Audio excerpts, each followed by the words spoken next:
സ്വാതന്ത്ര്യവും. നമ്മൾ അനുമാനിക്കപ്പെടുന്നത് ആ സ്ത്രീയെ ബേസ് ചെയ്തിട്ടാണ്. ഞാൻ എന്ത് വേഷം ധരിക്കണം, ഞാൻ എന്ത് ഭക്ഷണം കഴിക്കണം, ഞാൻ എവിടെ പോകണം, എപ്പോൾ പോകണം, എന്റെ സമ്പത്ത് ഞാൻ എങ്ങനെ ചിലവഴിക്കണം എന്നൊക്കെ അടങ്ങുന്ന കാര്യങ്ങൾ, അതായത് ഭൗതികമായും ശാരീരികമായുമുള്ള എന്റെ കഴിവുകൾ മറ്റൊരു പുരുഷനാൽ നിയന്ത്രിക്കപ്പെടാതിരിക്കുമ്പോഴാണ് അക്ഷരാർത്ഥത്തിൽ ഒരു മനുഷ്യൻ സ്വതന്ത്രനാകുന്നത്. അപ്പോ ഇസ്ലാമിലെ സ്ത്രീ സ്വതന്ത്രയാണ് എന്ന് പറയുമ്പോൾ ഇസ്ലാമിലെ സ്ത്രീകൾ പറയുന്നു ഞങ്ങൾ സ്വതന്ത്രരാണ്. ഞാൻ ജന്മം കൊണ്ട് മുസ്ലിമാണ്, കർമ്മം കൊണ്ട് ഒരു മനുഷ്യനുമാണ്. വോട്ടിടാൻ ഒരു വ്യക്തിയുടെ ഫണ്ടമെന്റൽ റൈറ്റിൽ പെട്ടതാണ് വോട്ട് ചെയ്യുക എന്നുള്ളത്. ആ ഇലക്ടർ പട്ടിക നമുക്ക് ആദ്യം തന്നെ കാണിച്ചു തരും. ഇന്ന ചിഹ്നത്തിന് നീ കുത്തണം, ഭർത്താവിന്റെ നിർദ്ദേശമാണ്. എനിക്ക് ധാരാളം ആൾക്കാരെ അറിയാം. ഞാൻ ഫാമിലി കൗൺസിലിംഗും ഒക്കെ ആയിട്ട് പോയിരുന്ന ആളാണ്. അവരൊക്കെ സ്വാതന്ത്ര്യം അനുഭവിക്കുന്നുണ്ടത്രേ. ഇസ്ലാം സ്ത്രീക്ക് സ്വാതന്ത്ര്യം നൽകുന്നുണ്ട് എന്ന് പറയുന്നു. സത്യത്തിൽ ഈ മതം എന്തിലാണ് ഈ മതം സ്ഥിതി ചെയ്യുന്നത്? മതത്തിന്റെ ബേസ് എന്താണ്? മതത്തിന്റെ തൂണുകൾ എന്ന് പറയുമ്പോൾ ഒന്ന് ഖുർആനാണ്, രണ്ട് നബിചര്യയാണ്, അതായത് ഹദീസ്, മൂന്ന് കർമ്മശാസ്ത്ര ഗ്രന്ഥങ്ങൾ, മതതത്വങ്ങൾ എന്ന് പറയും, നാല് പ്രധാനപ്പെട്ട ലീഡേഴ്സിന്റെ അഭിപ്രായങ്ങൾ, പിന്നെ കണ്ടെയ്നറുകളിൽ എടുത്തു വെച്ചാലും തീരാത്തത്ര മത പ്രമാണങ്ങളും അഭിപ്രായങ്ങളും നിറഞ്ഞതാണ് ഇസ്ലാം മതത്തിന്റെ നിയമങ്ങൾ. ഏതു വിഷയത്തിനും പല തരത്തിലുള്ള അഭിപ്രായങ്ങളുണ്ട്. കഴിഞ്ഞ ദിവസത്തിലെ ഒരു പത്രവാർത്തയില് മലപ്പുറത്ത് പുലാമന്തോൾ എന്ന് പറയുന്ന സ്ഥലത്ത് ഒരു സ്ത്രീക്ക് തൊലാക്ക്. ആ പുരുഷൻ ആ പെൺകുട്ടിയുടെ ഉമ്മയോട് പറഞ്ഞു, ഞാൻ തൊലാക്ക് ചെയ്തിട്ടുണ്ട് കേട്ടോ. അപ്പൊ ഇവർക്കാകെ വെപ്രാളവും വിഷമവും. സ്വാതന്ത്ര്യത്തിന്റെ വഴിയാണ് നമ്മൾ മനസ്സിലാക്കി വരുന്നത്. അപ്പൊ ഇവര് പോയി ഇംഗ്ലീഷ് അക്ഷരമാലയിലെ ഏതക്ഷരം അങ്ങോട്ടും ഇങ്ങോട്ടും തലകുത്തി ഇട്ടാലും ഒരു ഇസ്ലാമിക സംഘടനയുടെ പേര് നോക്കും. ആ കാലഘട്ടത്തിലാണ് നമ്മൾ ജീവിച്ചത്. ആദ്യം ഇവര് മുജാഹിദ് പണ്ഡിതന്മാരെ സമീപിച്ചു. അപ്പോ അവര് പറഞ്ഞു, 3 തൊലാക്ക് പറഞ്ഞാലും ഒരു തൊലാക്കാണ് ആവുന്നത്. ഇനി രണ്ടാമതൊരു കല്യാണം കഴിച്ചു കഴിഞ്ഞാലേ രണ്ടാമത്തെ തൊലാക്ക് ആകുള്ളൂ. AP വിഭാഗത്തോട് ചോദിച്ചപ്പോൾ അവര് പറഞ്ഞു, തൊലാക്ക് ആയിട്ടുണ്ട് കേട്ടോ, തൊലാക്ക് കഴിഞ്ഞിട്ടുണ്ട്, വിവാഹമോചനം സംഭവിച്ചിട്ടുണ്ട്. ഇനി ആദ്യത്തെ ഭർത്താവിന് ഇവരെ വേണമെങ്കിൽ, ഇവരെ തിരിച്ചെടുക്കണമെങ്കിൽ ഈ പെണ്ണിനെ മറ്റൊരു ഭർത്താവ്, മറ്റൊരു പുരുഷൻ വിവാഹം കഴിച്ച് അവർ ഫിസിക്കൽ റിലേഷനിൽ ഏർപ്പെട്ട ശേഷം, നോക്കണം റെസ്ട്രിക്ഷൻ, ഇവന്റെ കുത്തിത്തിരിപ്പിന് ചെയ്യുന്ന ഒരു തലവേദനയാണ്. ചിലപ്പോൾ മദ്യത്തിന്റെ ലഹരിയിലായിരിക്കും, അതല്ലെങ്കിൽ വല്ല സംശയങ്ങളോ മറ്റോ ഒക്കെ ആയിരിക്കും. തലാഖിന് വലിയ കാരണങ്ങളൊന്നും വേണ്ടല്ലോ. അതിന് ശിക്ഷ അനുഭവിക്കേണ്ടി വരുന്നത് ഈ പെണ്ണ് ഇവൻ ചെയ്യുന്ന തെറ്റിന്. വേറൊരാള് വിവാഹം കഴിച്ച് അവൻ സെക്സ് ചെയ്തിട്ട് ഇവളെ തൊലാക്ക് ചെയ്യണം. അവനെങ്ങാനും ഇനി ചെയ്തില്ലെങ്കിൽ അവന്റെ കൂടെ കഴിയണം മക്കൾ ഇവിടെയും ഉണ്ട്. എന്നാലേ ഇനി അവളെ എടുക്കാൻ പറ്റും. അപ്പോ ജമാഅത്തെ ഇസ്ലാമിയുടെ അമീറന്മാര് പണ്ഡിതന്മാരോട് ചോദിച്ചപ്പോൾ അവര് പറഞ്ഞു ഒക്കെ കഴിഞ്ഞിട്ടുണ്ട്. EK വിഭാഗത്തിന്റെ സുന്നി അവരോട് ചോദിച്ചപ്പോൾ അവര് പറഞ്ഞു, ഞാൻ എന്ന് പറയാത്തത് കൊണ്ട് വിവാഹമോചനം നടന്നിട്ടില്ല. അതായത് എത്ര ലളിതമാണ് സംഭവം. ഞാൻ നിങ്ങളുടെ മകളെ വിവാഹമോചനം നടത്തിയിരിക്കുന്നു എന്ന് പറഞ്ഞിട്ടില്ല. ഞാൻ എന്ന് പറയാത്തത് കൊണ്ട് അവിടെ ഒരു തലാഖ് നടന്നിട്ടില്ല. ഇങ്ങനെ ഓരോരുത്തർക്ക് തോന്നുന്ന അഭിപ്രായങ്ങളാണ് ഇവര് പറയാറ്. ഇനി മതപ്രമാണങ്ങളിൽ ഒന്ന് ഖുർആനാണെന്ന് പറഞ്ഞിട്ടുണ്ട്. ഖുർആനിലുടനീളം നമുക്ക് ഒരു പുരുഷ ശബ്ദമാണ് അല്ലാഹു എന്ന രൂപത്തിൽ കേൾക്കാൻ സാധിക്കുന്നത്. അറബി ഭാഷയിലെ സാങ്കേതിക ഭാഷാപരമായ അർത്ഥത്തിൽ ഹുവ എന്ന് പറഞ്ഞാൽ അവൻ, എവിടെയും പുല്ല് അല്ലാതെ ഒരു സ്ത്രീലിംഗ പദം പടച്ചവന്റെ രൂപത്തിലില്ല, പടച്ചവന്റെ ഭാഷയില്ല. ഇനി നബിമാരെ എടുത്തു നോക്കിയാൽ എല്ലാ നബിമാരും പുരുഷന്മാർ, മലക്കുകളോ പുരുഷന്മാർ. ഇനി നബിചര്യകൾ എഴുതി വെച്ച 6 ഇമാമുമാരുണ്ട്, അവരും പുരുഷന്മാർ. ഇനി അഭിപ്രായങ്ങൾ ഉണ്ടല്ലോ, 4 പ്രധാനപ്പെട്ട ഇമാമുമാരുടെ അഭിപ്രായങ്ങളുണ്ട്. അതിലേതെങ്കിലും ഒന്നെങ്കിലും സ്വീകരിച്ചാലേ ഒരാൾ മുസ്ലിമാണ്. ഇതും പുരുഷന്മാർ. ചുരുക്കത്തില് പുരുഷന്മാർക്കു വേണ്ടി, പുരുഷന്മാരാൽ, പുരുഷന്മാർ ക്രിയേറ്റ് ചെയ്ത മതപ്രമാണമാണ് ഖുർആൻ, ഹദീസ്, ഫിഖ് ഗ്രന്ഥങ്ങൾ. അപ്പൊ പുരുഷന്മാർക്കു വേണ്ടി പുരുഷന്മാർ ഉണ്ടാക്കിയെടുത്ത മതമാണ് ഇസ്ലാം. ഈ മതത്തിൽ എങ്ങനെയാണ് സ്ത്രീക്ക് സ്വാതന്ത്ര്യം കിട്ടുന്നത്? ഇവരെ മനസ്സിലാക്കുന്ന സ്വാതന്ത്ര്യം ബിൽ എന്ന് വിളിച്ചാൽ അയ്യോ എന്ന് പറഞ്ഞ പഞ്ചപുച്ഛമടക്ക്, അതായത് അനുസരണയുള്ളതായിരിക്കും ഓടി വന്നു. കഞ്ഞിവെള്ളത്തിന് ചൂട് കൂടിപ്പോയാൽ എടുത്ത് മുഖത്തൊഴിക്കാൻ പാകത്തിന് അവൾ തല കുനിഞ്ഞു നിൽക്കണം. കറിക്കുപ്പ് കൂടിപ്പോയാൽ എടുത്തവിടെ തലവഴിയെ ഒഴിക്കത്തക്ക രൂപത്തിൽ അവളുടെ തലയും മുതുകം കുനിഞ്ഞിരിക്കണം. പെൺകുട്ടികളെ മാത്രമാണ് പ്രസവിക്കുന്നതെങ്കിൽ ഒറ്റ ചവിട്ടിന് കിലോമീറ്ററുകൾക്ക് അകലെ വീഴത്തക്ക രൂപത്തിൽ ചവിട്ടാൻ പാകത്തിന് അവൾ മുതുക് വളച്ചു നിൽക്കണം. അതാണ് സ്ത്രീക്ക് പുരുഷന്മാർ നൽകുന്ന സ്വാതന്ത്ര്യം. അപ്പോ ഒരു സ്ത്രീക്ക് ഒറ്റയ്ക്ക് യാത്ര ചെയ്യാൻ പാടില്ല. നിങ്ങൾ ഹജ്ജിലൊക്കെ കണ്ടിട്ടുണ്ടല്ലോ, ഹജ്ജ്, ഉംറ എന്ന് പറയുന്ന രണ്ടായിരം സംസ്ഥാനങ്ങൾ. അപ്പൊ ഇത് സ്വർഗത്തിലേക്കുള്ള സീറ്റിന്റെ റിസർവേഷനാണ്. ഒരു മനുഷ്യൻ എത്ര പാപവും ചെയ്യാം, പക്ഷെ ഹജ്ജ് കഴിഞ്ഞിട്ട് മടങ്ങി വരുമ്പോഴേക്ക് പാപങ്ങളൊക്കെ കഴുകി ഇന്ന് ജനിക്കുന്ന കുട്ടിയെ പോലെയാണ് ഇവർ. ഈ കോഴിക്കോട് വന്നതിന് ശേഷം ഞാൻ 3 വർഷമേ ആയിട്ടുള്ള കോഴിക്കോട് വന്നിട്ട്, ഞാൻ തിരുവനന്തപുരം സ്വദേശിയാണ്. അപ്പോൾ ഞങ്ങളുടെ വളരെ വേണ്ടപ്പെട്ട ഒരാള് ഹജ്ജ് കഴിഞ്ഞിട്ട് വന്നു. അപ്പൊ ഞങ്ങളെയൊക്കെ വിളിച്ചു ട്രീറ്റ് തരാൻ വേണ്ടിയിട്ട്, കാരണം സ്വർഗത്തിന്റെ റിസർവേഷൻ ടിക്കറ്റുമായിട്ട് വന്നവരാണല്ലോ. ഞങ്ങൾ പോയി. ഞാൻ അതിനെ എന്ത് വാങ്ങണം എന്ന് ആലോചിച്ചു. അപ്പൊ ഞാൻ എന്റെ മോള് കുറച്ച് കാഞ്ഞ വെള്ളമുള്ള കുച്ചിയാണ്, അവൾക്ക് ഒരു 10-11 വയസ്സുണ്ട്. അപ്പൊ അവള് പറഞ്ഞു ഞാനൊരു സാധനം പറഞ്ഞു തരാം. ശരി, അങ്ങനെ ഞങ്ങളൊരു കടയിൽ കിട്ടി. ഇവളൊരു പാൽക്കുപ്പി പറഞ്ഞു എന്നോട്. ഇന്ന് ജനിച്ച കുട്ടിയെ പോലെ പാപമുക്തമായി വരുന്ന ആളിനെ ഫീഡിംഗ് ബോട്ടിലല്ലാതെ എന്താ വാങ്ങുക? അങ്ങനെ ഫീഡിംഗ് ബോട്ടിലാണ് ഞങ്ങൾ വാങ്ങിയവർക്ക് ഗിഫ്റ്റായി കൊടുത്തത്. അപ്പൊ ആ 11 വയസ്സുള്ള കുഞ്ഞിനെ ഞാൻ മതത്തിന്റെ മാലിന്യം ഇൻജക്ട് ചെയ്യാത്തത് കൊണ്ട് അതിനെ സ്വതന്ത്രമായി ചിന്തിക്കാൻ സാധിച്ചു.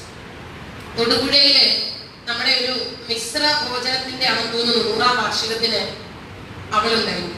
അവള് ചെറിയ കുട്ടിയാ, എല്ലാരോടും കയറി ഇങ്ങനെ മിങ്കിൾ ചെയ്യുന്ന ആളാ. നമ്മുടെ വായിക്കൊക്കെ അറിയാം. ഒരാള് നമ്മുടെ വളരെ വേണ്ടപ്പെട്ട ആരാണ്, പിന്നെ സേതു അടിമാലിയാണ് തോന്നുന്നു. അയാൾ തന്നെ ഇവളോട് ചോദിച്ചു, എടി നീ യുക്തിവാദിയാണോ? ഞാൻ യുക്തിയുള്ള ആളാണ്, വാദിയായിട്ടില്ല. വാദിക്കണമെങ്കിൽ എനിക്കൊന്ന് പഠിക്കണമല്ലോ. ഇങ്ങനെ പറയുന്ന ഒരു മുസ്ലിം കുട്ടി നമുക്ക് ചുറ്റുമുണ്ടാകും. കാരണം ചിന്തിക്കാൻ പാടില്ല എന്നാണ് നമ്മളെ പഠിപ്പിക്കുന്നത്.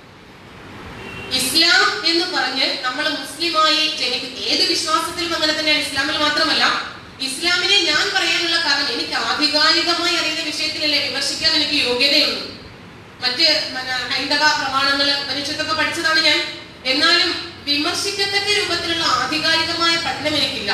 അപ്പൊ എനിക്ക് അറിയുന്ന കാര്യം എല്ലാവരും ചോദിക്കും, നിങ്ങളെന്താ ഇസ്ലാമിനെ മാത്രം പറയുന്നത്? എനിക്ക് അറിയുന്ന കാര്യങ്ങളെ പറയാൻ പറ്റുള്ളൂ. കാരണം എനിക്ക് നല്ലൊരു ഓപ്പർച്യൂണിറ്റി കിട്ടിയാൽ ഞാൻ കൊടുക്കുക എന്റെ കുടുംബക്കാർക്കാണ്. അപ്പൊ അവരൊന്നും നന്നായിരിക്കട്ടെ, കാരണം ഇവർക്ക് സ്വർഗം കിട്ടിയാൽ വളരെ നല്ലതല്ലേ. ഒരു കവി ഇങ്ങനെ പാടി. പെണ്ണിന്റെ സ്വാതന്ത്ര്യം എത്രയാണെന്ന് നമുക്ക് നോക്കാം.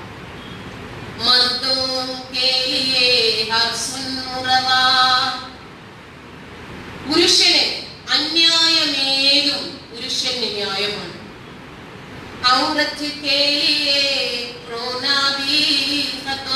പെണ്ണിന് കരയാൻ പോലും പാടില്ല, കരയുന്നത് പോലും പെണ്ണിന് കുറ്റമാണ്.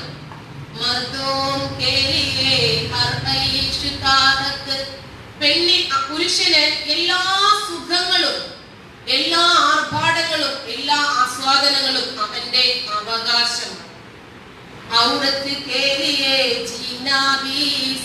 പെണ്ണിന് ജീവിതം തന്നെ ഒരു ശിക്ഷയാണ്. യാതൊരു സംശയമില്ല അതിന്. പുരുഷന് വേണ്ടി 1000 മെത്തകൾ ഒരുങ്ങും. പെണ്ണിനോ ചിതയിലേക്ക് മാത്രമാണ് അവരുടെ അകത്ത്. ചിത മാത്രമാണ്.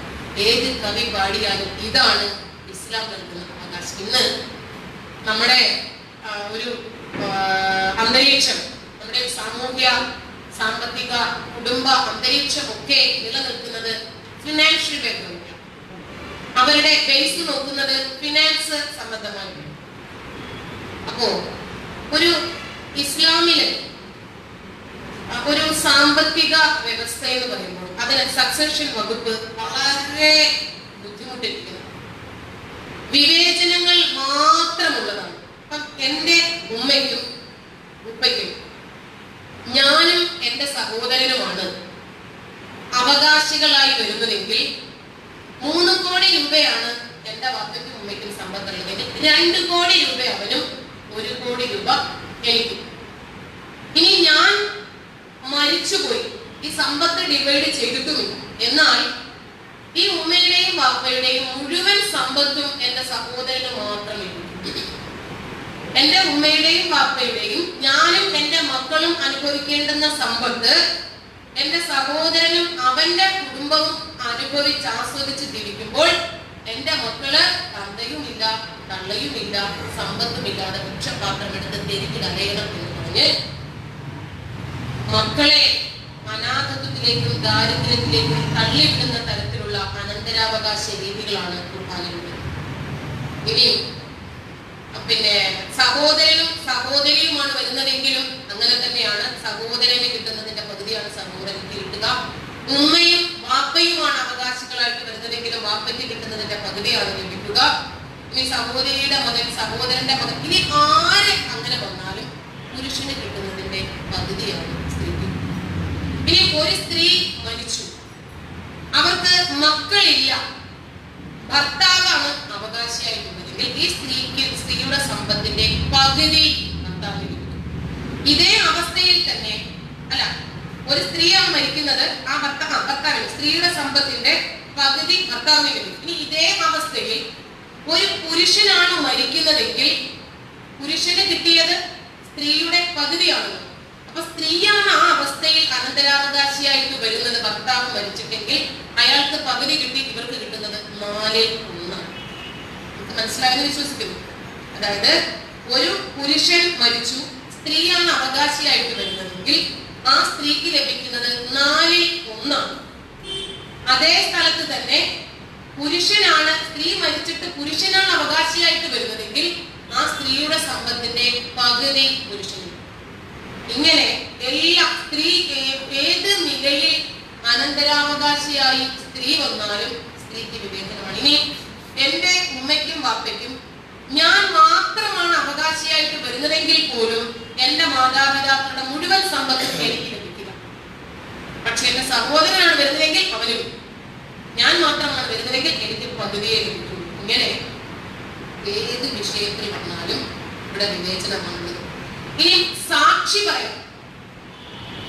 ഇപ്പോ ഖുർആൻ തന്നെ പറയുന്നു,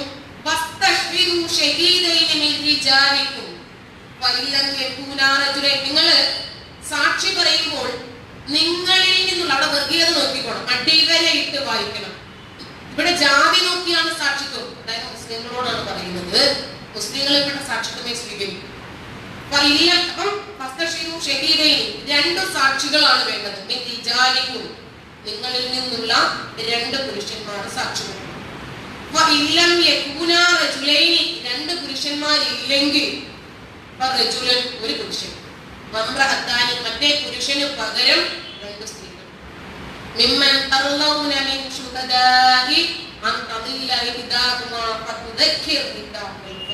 അറിയാമോ, ഒരു പെണ്ണിന് തെറ്റ് സംഭവിച്ചാൽ മറ്റവൾ ഓർമ്മിപ്പിക്കുമല്ലോ. ഇതേ സ്ഥലത്ത് തന്നെ 2 പുരുഷന്മാരുണ്ടെങ്കിൽ ഈ 2 പുരുഷന്മാരിൽ ആർക്കെങ്കിലും ഒരാൾക്കും തെറ്റും മറവിയും ഒക്കെ സംഭവിക്കില്ലേ? അതില്ല. ആ പുരുഷ അല്ലാഹുവിന് നേരത്തെ അറിയാം, പുരുഷന് ഭയങ്കരമായ ഓർമ്മശക്തിയാണ്, സ്ത്രീക്കാണ് വേറൊരാള് ഓർമ്മിപ്പിച്ചു കൊടുക്കേണ്ടത് എന്നറിയാം. 2-ാം അധ്യായം 282 വാചകമാണ്. അതുപോലെ നിങ്ങൾക്കറിയാമായിരിക്കും, ഇന്ത്യയിൽ ആദ്യമായി വെള്ളിയാഴ്ചത്തെ ജുമാ നമസ്കാരത്തിന് നേതൃത്വം വഹിച്ചത് ഞാനാണ്. 1400 വർഷങ്ങളായി പുരുഷന്മാര് മാത്രമാണ് ഈ കൃത്യം ചെയ്തു വരുന്നത്. സ്ത്രീക്ക് പാടില്ല. സ്ത്രീക്ക് ഇവരുടെ ഔദാര്യം പിന്നാമ്പുറത്തു കൂടി ഒരു വാതിലിട്ട് കൊടുത്തിട്ടുണ്ട്. അവിടെ വെണ്ടയ്ക്ക അക്ഷരത്തിൽ എഴുതി വെച്ചിരിക്കും, യാത്രക്കാരായ സ്ത്രീകൾക്ക് നമസ്കരിക്കാൻ സൗകര്യമുണ്ടാകും. യാത്രക്കാരല്ലാത്തവർക്ക് നമസ്കരിക്കണ്ടേ, അവർക്ക് അവിടേക്ക് പോകാൻ പാടില്ല. അപ്പൊ ഉമ്മറത്തു കൂടി പുരുഷനെ മാത്രം. അപ്പൊ ഇവര് കൊടുക്കുന്ന ഒരു ഔദാര്യമാണ്. സ്ത്രീക്ക് നമസ്കാരത്തില് ലീഡർഷിപ്പ് പാടില്ല. അതുപോലെ പള്ളി കമ്മിറ്റികളില് സ്ത്രീകള് ഉൾപ്പെടുത്താൻ പാടില്ല. മഹല്ല് കമ്മിറ്റികളില് സ്ത്രീകൾ ഉണ്ടാകാൻ പാടില്ല. വെള്ളിയാഴ്ച പള്ളികളില് ജുമയ്ക്ക് മുമ്പ് ഒരു പ്രസംഗം, ആ പ്രസംഗം ജുമാ ഖുതുബ എന്നാണ് പറയുന്നത്. അതിനൊന്നും സ്ത്രീ പാടില്ല. യൂട്യൂബിലൊക്കെ എന്റെ വീഡിയോ സെർച്ച് ചെയ്താൽ കാണാം. അതിന്റെ അടിയിൽ വരുന്ന പോയമാര് ദിവസവും എന്റെ വാപ്പയും വാപ്പയുടെ വാപ്പയും ഒക്കെ നന്നായി ഓർക്കാറുണ്ട്. എന്നേക്കാൾ കൂടുതലായി ഓർമ്മിക്കുന്നതായിട്ട് കൊടുക്കണം. അപ്പൊ ഇത്രയും നമുക്കറിയാം, ഓരോ വർഷവും എത്രയോ തുപ്പിയും തലപ്പാവും വെച്ച ആൾക്കാർ പണ്ഡിതന്മാരായിട്ട് ഇറങ്ങുന്ന സഖാഫിയായിട്ടും സുലമിയായിട്ടും സലാഹിയായിട്ടും ഒക്കെ ദാരിമി ഒരുപാട് പട്ടം വാങ്ങി ഇറങ്ങുന്നുണ്ട്. ഈ കേരളക്കരയിൽ ഇന്നേ വരെ ഒരാൾക്ക് ഞാൻ നമസ്കരിച്ച ജുമാ തെറ്റാണ് എന്ന് തെളിയിക്കാൻ സാധിക്കില്ല. കാരണം ഖുർആനിൽ സ്ത്രീകൾ അത് ചെയ്യാൻ പാടില്ല എന്ന് പറഞ്ഞിട്ടില്ല. പുരുഷന്മാര് മാത്രമേ ചെയ്യാൻ പാടുള്ളൂ എന്നും പറഞ്ഞിട്ടില്ല. അപ്പൊ ഇനി എന്ത് ചെയ്യും? പ്രമാണങ്ങൾ കൊണ്ട് പിടിച്ചു നിൽക്കാൻ കഴിയില്ലെങ്കിൽ പിന്നീട് ആയുധമെടുക്കുക. കാരണം ആശയ ദാരിദ്ര്യം വരുമ്പോഴാണ് ആയുധം എടുക്കേണ്ടി വരുന്നത്. പിന്നീട് ഉന്മൂലനം ചെയ്യുക എന്നതാണ് ഇവരുടെ രീതി. അതിന്റെ ഭാഗമായിട്ടാണ് 1993 ചേതന്നൂർ മൗലവിയൊക്കെ ഇവര് വകവരുത്തത്. ചേതന്നൂർ മൗലവി അന്ന് പറഞ്ഞത്, ഈ അനന്തരാവകാശ സംബന്ധപ്പെട്ട വിഷയത്തില് അദ്ദേഹം പറഞ്ഞു, അന്ന് പണ്ടത്തെ കാലത്ത് പുരുഷന്മാർ മാത്രമായിരുന്നു നയിച്ചിരുന്നത്, അധ്വാനിക്കുകയും കുടുംബം നോക്കുകയും ഒക്കെ. ഇന്ന് എല്ലാ മേഖലകളിലും സ്ത്രീകളുമുണ്ട്. അതുകൊണ്ട് തന്നെ അനന്തര സ്വത്ത് ബാധിക്കുമ്പോൾ സ്ത്രീക്കും പുരുഷനും തുല്യമായി ജീവിക്കണം. ഒന്നങ്ങനെയാണ് പറഞ്ഞത്. പിന്നെ പറഞ്ഞു, ഈ പള്ളികളിലെ 1 കിലോമീറ്ററിനകത്ത് ഒരു 10 പള്ളിയും കെട്ടി ഇങ്ങനെ വിളിച്ചുകൂവി, നിങ്ങൾ നിസ്കരിക്കാൻ പോയോ, വിജയിക്കാൻ പോയോ, പഠിച്ചുകൊണ്ട് കഴിയുന്നവനാണേ ഇങ്ങനെ വിളിച്ചു കൂവികളുടെ കാര്യമില്ല. ഇതൊന്നും അതിന് ഇത്തരം ചില പുരോഗമന ആശയങ്ങൾ ചേതന്നൂർ മൗലവി പറഞ്ഞതിന്റെ പേരില് അദ്ദേഹത്തോട് ആശയം കൊണ്ട് പിടിച്ചു നിൽക്കാൻ സാധിക്കാത്തത് കൊണ്ടാണ് അദ്ദേഹത്തെ ആയുധമെടുത്ത് വകവരുത്തിയത്. ഇനി നമ്മളിപ്പോ പറഞ്ഞ ഈ സാക്ഷിത്വമുണ്ടല്ലോ, ഒരു പുരുഷന് പകരം 2 പെണ്ണ് സാക്ഷി പറയുന്ന ഒരു സംഭവം ഇന്ത്യൻ എവിഡൻസ് ആക്ട് ബ്രിട്ടീഷിന്റെ പാസ്സായിരുന്നു. അതുകൊണ്ട് ഭാഗ്യം ആ നിയമം അന്ന് തന്നെ എടുക്കും. അതല്ലാതെ ശരീരത്വ കോടതികളൊക്കെ ആയിരുന്നെങ്കിൽ നോക്കായിരുന്ന സംഭവം.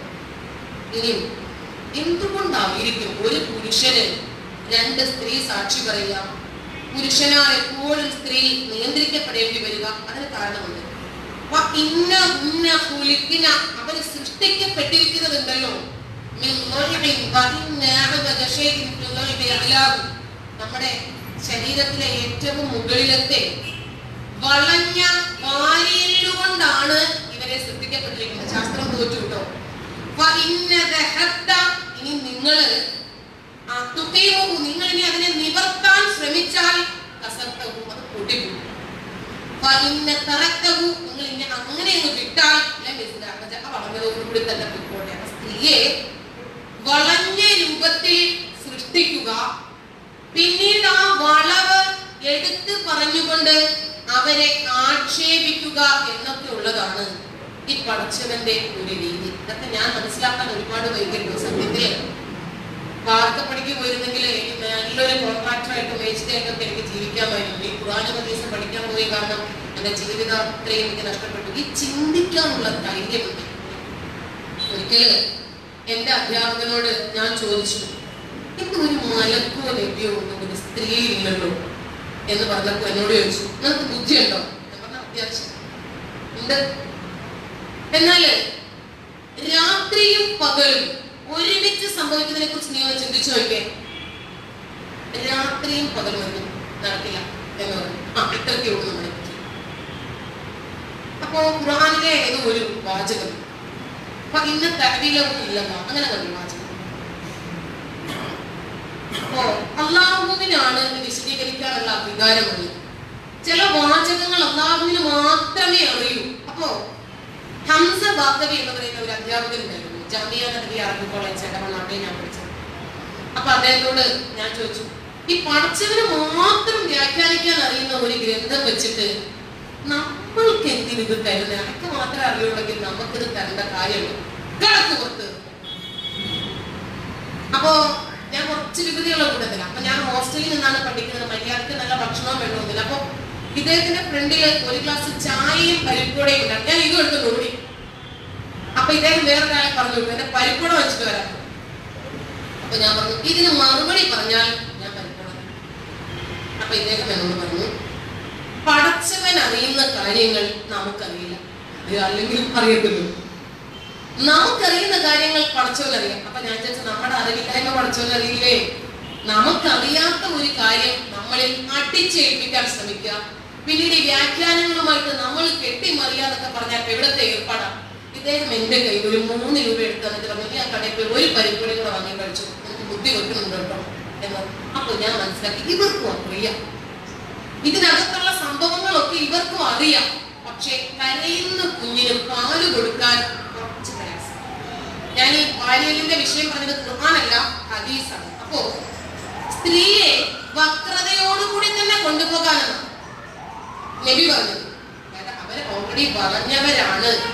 ഈ ഒരു അധിക്ഷേപം അവരിൽ അടിച്ചേൽപ്പിക്കുമ്പോൾ എങ്ങനെയാണ് അവരവരുടെ അവകാശങ്ങൾ നേടിയെടുക്കാൻ മുമ്പോട്ട് വരിക? ഞാൻ ദുർബലയാണ്, ഞാനൊരു ദുർബല, ഒന്നാമതേ ഗർഭിണി, അതൊക്കെ എന്റെ ദുർബല എന്ന് പറയുന്നത് പോലെ എനിക്ക് കഴിയില്ല. ഇവർ സ്വയം അങ്ങനെ അങ്ങ് ആർജിക്കാൻ തയ്യാറാകാതെ ശോഷിച്ചാണ് ഇവരുടെ പ്രതിരോധ ശേഷി.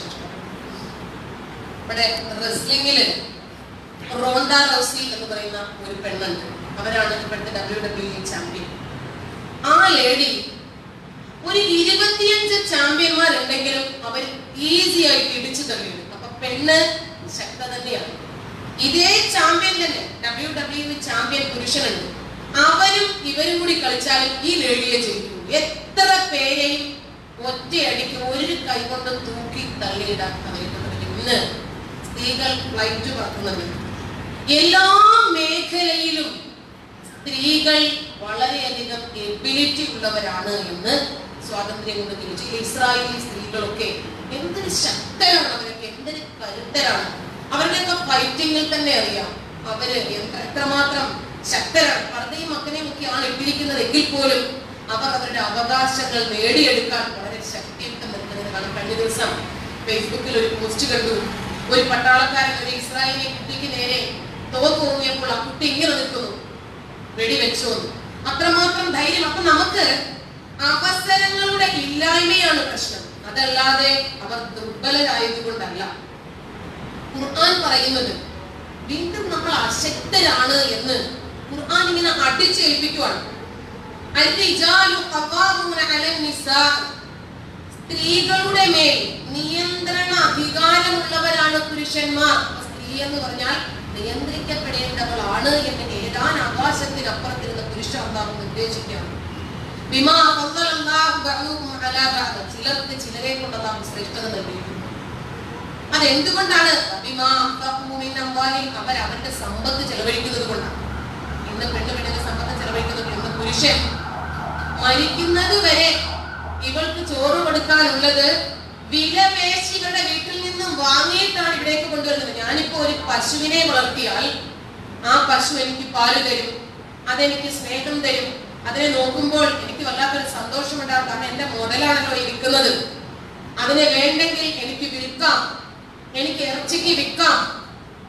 അതുമല്ല, അതിന് ചാണകം വരെ എനിക്ക് വിറ്റ് പൈസയാക്കാം. എന്നാൽ ഒരു പെൺകുട്ടിയെ വളർത്തി വലുതാക്കി ഒരു 25, 22, 23 വയസ്സ് വരെ വളർത്തി അവളെ പണം ചെലവാക്കി പഠിപ്പിച്ച് അവളുടെ മാറി മാറി വരുന്ന വളർച്ചയ്ക്ക് അനുസൃതമായിട്ടുള്ള വസ്ത്രങ്ങളും ഭക്ഷണ രീതികളും താമസ സൗകര്യങ്ങളും ഒക്കെ ഏർപ്പാട് ചെയ്തു കൊടുത്ത് ഒരു പയ്യനെ പിടിച്ചേൽപ്പിക്കുമ്പോഴും ബാധ്യത, കൊണ്ടുപോയി എണ്ണി തിട്ടപ്പെടുത്തി 9 മാസവും 10 ദിവസവും ആകുന്നതിന് മുമ്പ് ഇവിടെ പ്രസവിച്ചിരിക്കുക. പ്രസവ ചെലവ്, പിന്നീട് അങ്ങനെ ഒരുപാട് ചെലവുകൾ, ഇതെല്ലാം വഹിക്കണം എന്നാണ് പറയുന്നത്. അപ്പൊ പെണ്ണിനെ ഒരു ബാധ്യതയാക്കി, ഇത് ഇസ്ലാമിൽ മാത്രമല്ല എല്ലാവരിലും ഉണ്ട്.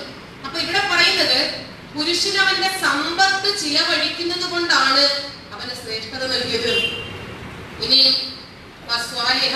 നല്ല സ്ത്രീകൾ എന്ന് പറഞ്ഞാല് എങ്ങനെയുള്ളവരാണെന്ന് അറിയാമോ? ഭയങ്കര അനുസരണയുള്ളവരായിരിക്കും. അതായത് അനുസരണ എന്ന് പറഞ്ഞാല് നബി പറഞ്ഞു, സ്ത്രീകളെ നിങ്ങൾക്കറിയോ ഞാൻ സ്വർഗവും നരകവും കണ്ടു. സ്വർഗവും നരകവും സൃഷ്ടിക്കപ്പെട്ടിട്ടില്ല വേറെ ഹദീസ് ഉണ്ട് കേട്ടോ. കഥയിൽ ചോദ്യമില്ല, ഇത് പറഞ്ഞ് കണ്ടാൽ വെച്ചിരിക്കുമ്പോ എഴുതുന്നതാണ്, അത് എഴുതി പിടിപ്പിക്കലായിരുന്നു. അപ്പൊ ഞാൻ സ്വർഗവും നരകവും കണ്ടു. നരകത്തിൽ അധികവും സ്ത്രീകളാണ്. എന്താ കാരണം എന്നറിയോ? അവർക്ക് ഭയങ്കര നാവാണ്. അതുകൊണ്ടാണ് നരകം ഞങ്ങളുടെ കക്ഷി ഉറങ്ങി കിടന്നപ്പോ സ്വപ്നത്തിൽ കണ്ടതാണ് ഈ വിഷയങ്ങളൊക്കെ. അപ്പൊ അതുകൊണ്ട് നിങ്ങൾ ധാരാളം സ്വതക്ക ചെയ്തോ, സ്വതക്ക ദാനം ചെയ്തോ. ഇവരുടെ കയ്യിൽ നിൽക്കുന്ന സ്വർണവും പൈസയും ഒക്കെ പിടിച്ചു വാങ്ങാൻ പേടിപ്പിക്കലല്ലാതെ ഒരു തന്ത്രമില്ല. ഞങ്ങളുടെ വീടിനടുത്തുള്ള ഒരു ഇത്ത പറഞ്ഞു, വീട്ടിൽ ഇരുന്നാൽ കള്ളം കൊണ്ടുപോകുമെന്ന് പറഞ്ഞ് ഞാനൊരു മാല എടുത്ത് കരുത്തിലിട്ടിട്ട് ഉസ്താദിന്റെ ബാബ് കേൾക്കാൻ പോയത്. അപ്പൊ അതിനേക്കാൾ ഒരു പെരുങ്കള്ളം കൊണ്ടുപോയത്. കാരണം ഇവന്മാര് കരച്ചിലോട് കരച്ചില്ല. എന്നിട്ട് കഴിഞ്ഞ ദിവസം നിങ്ങൾ കേട്ടതാവും കബീർ ബാക്കവി, അബ്ദുൽ ഗഫാർ മൗലവി, നൗഷാദ് ബാക്കവി എന്നൊക്കെ പറയുന്ന കുറച്ച് ബിരുദന്മാരുണ്ട്. അവരെയും ബ്രേക്ക് ചെയ്യുന്ന ആൾക്കാരാണ്. പിന്നെ തൊഴിലുറപ്പുകാരെ പഠിച്ച ഷെഫീഖ് ഖാസിമിയെ പോലുള്ള ടീം. അപ്പോ ഇത് പ്രസംഗിക്കുന്നത് എങ്ങനെയാണെന്ന് അറിയാമോ? വാപ്പ വാങ്ങിത്തന്ന മാലയില്ലേ മോളെ നിന്റെ കഴുത്തിൽ, വാപ്പയതാ മോളെ കവറിൽ കിടന്ന് ശിക്ഷ അനുഭവിക്കുന്ന മോളെ, ആ മാല കൂടി പക്കത്തിലിട്ടാൽ വാപ്പയുടെ ശിക്ഷ കൊച്ചുകുട്ടി കൊടുക്കാതിരിക്കും, ചെവി അന്തെങ്കിലും ഊരി കൊടുക്കും. ഇങ്ങനെയാണ് ഈ തട്ടിപ്പുകാരന്മാര് പൈസ ഉണ്ടാക്കുന്നത്. ഇങ്ങനെ ധാരാളം പൈസ ഉണ്ടാക്കി കഴിഞ്ഞാല് അതിന്റെ ഇത്ര ശതമാനം ഇവർക്കാണ്. ഇവരെ ഒരു സിറ്റിങ്ങിന് വിളിച്ചാല് ഭയങ്കര റെസ്ട്രിക്ഷൻസ് ആണ്. ഇവരുടെ റൂൾസ് ആൻഡ് റെഗുലേഷൻസ് വളരെ റെയറാണ്. അത് കാറ് ഏത് കാറാ വരിക? അത് ഒരു നമ്മുടെ കയ്യിലുള്ളത് റോഡ് പിക്കുവാണ്. അല്ല, ഒരു പിന്നോട് ശരി.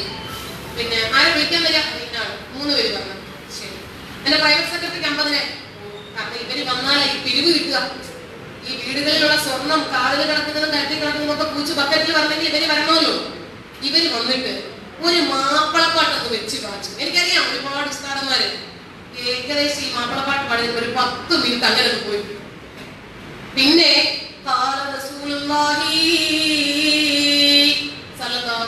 ഇത് ഒരു 25 പ്രാവശ്യം പറയും. അങ്ങനെ ഒരു 25 മിനിറ്റ് പോയി. ചുരുക്കത്തില് ഇവര് പിന്നീട് വന്ന് പറയുന്നത്, പെണ്ണിന് പുരുഷനോടുള്ള കടമ എന്തെന്നറിയുമോ? പുരുഷന്റെ ഒരു മൂക്കിൽ നിന്ന് രക്തവും ഒരു മൂക്കിൽ നിന്ന് ചലവും ഒഴുകി വന്നാൽ അത് നക്കി കുടിച്ചാൽ പോലും പെണ്ണിന്റെ ബാധ്യത പുരുഷനോടുള്ളത് തീരില്ല. ഇതൊക്കെ കേൾക്കുമ്പോഴേക്ക് പാവം സ്വർഗം ആഗ്രഹിച്ചിട്ട് ഈ പാവങ്ങള് ഊരിട്ട് കൊടുക്കുക. നോക്കി അപ്പുറത്തെപ്പെട്ട വരക്കരോ കൊടുത്തിട്ടുണ്ട്. അപ്പോ ഈ പുരുഷന്റെ ചലം നക്കി തുടയ്ക്കാനും പെണ്ണു വേണം. എന്ത് മോഹിച്ചിട്ടാ? സ്വർഗം മോഹിച്ചിട്ടാ? അവിടെ ഒന്നും ഇല്ല കേട്ടോ, അത് വേറെ പറയാം. അപ്പോ സ്ത്രീകൾ എന്ന് പറഞ്ഞാല് അനുസരണയുള്ളവരായിരിക്കണം. അവരെങ്ങനെ അനുസരിക്കണം? സൂക്ഷിക്കാതിരിപ്പിച്ചത് അവരുടെ പുരുഷന്മാരുടെ അസാന്നിധ്യത്തിൽ അവരെ സൂക്ഷിക്കണം. വേറെ ആരുടെയും കൂടെ കിടക്കരുത്, വേറെ ആരുടെയും കൂടെ കണ്ണുകയും കളിക്കരുത്, കമ്പനി അടിക്കരുത്, പ്രേമിക്കരുത് എന്നൊക്കെയാണ് പറഞ്ഞുവരുന്നത്. ഇതൊക്കെ കക്ഷിക്ക് പറ്റും കേട്ടോ. കക്ഷിക്ക് ഇതിനൊന്നും യാതൊരു ലിമിറ്റും ഇല്ല, ഒക്കെ പറ്റും. തൊഴിലുറപ്പ് പദ്ധതിക്കാർ കണ്ടില്ലെങ്കില് കൂട്ടുകാരന്റെ മോളെ കൊണ്ടുവന്ന് ഒക്കെ ചെയ്യാം, അതൊന്നും പ്രശ്നമില്ല. ഇനി ഭർത്താവും ഭാര്യയും തമ്മിൽ എന്തെങ്കിലും വഴക്കുണ്ടാകുമെന്ന് നിങ്ങൾ ഭയപ്പെട്ടാൽ, ഭിന്നിപ്പുണ്ടാകുമെന്ന് നിങ്ങൾ ഭയപ്പെട്ടാൽ നിങ്ങൾ അവരെ ഉപദേശിക്കണം. കാരണം ഇവര് ബുദ്ധി വിവേകം പറഞ്ഞവരാണെന്ന് നബി പഠിപ്പിച്ചത്. അങ്ങനെ ഹദീസുകൾ. നിങ്ങൾ അവരെ ഉപദേശിക്കണം. രണ്ടാമത്തെ ഐഡിയ ഇതാണ്, കിടപ്പറയിൽ നിന്ന് വിട്ടു നിൽക്കണം. അതേ പറയാം. അവരെ അടിക്കണം.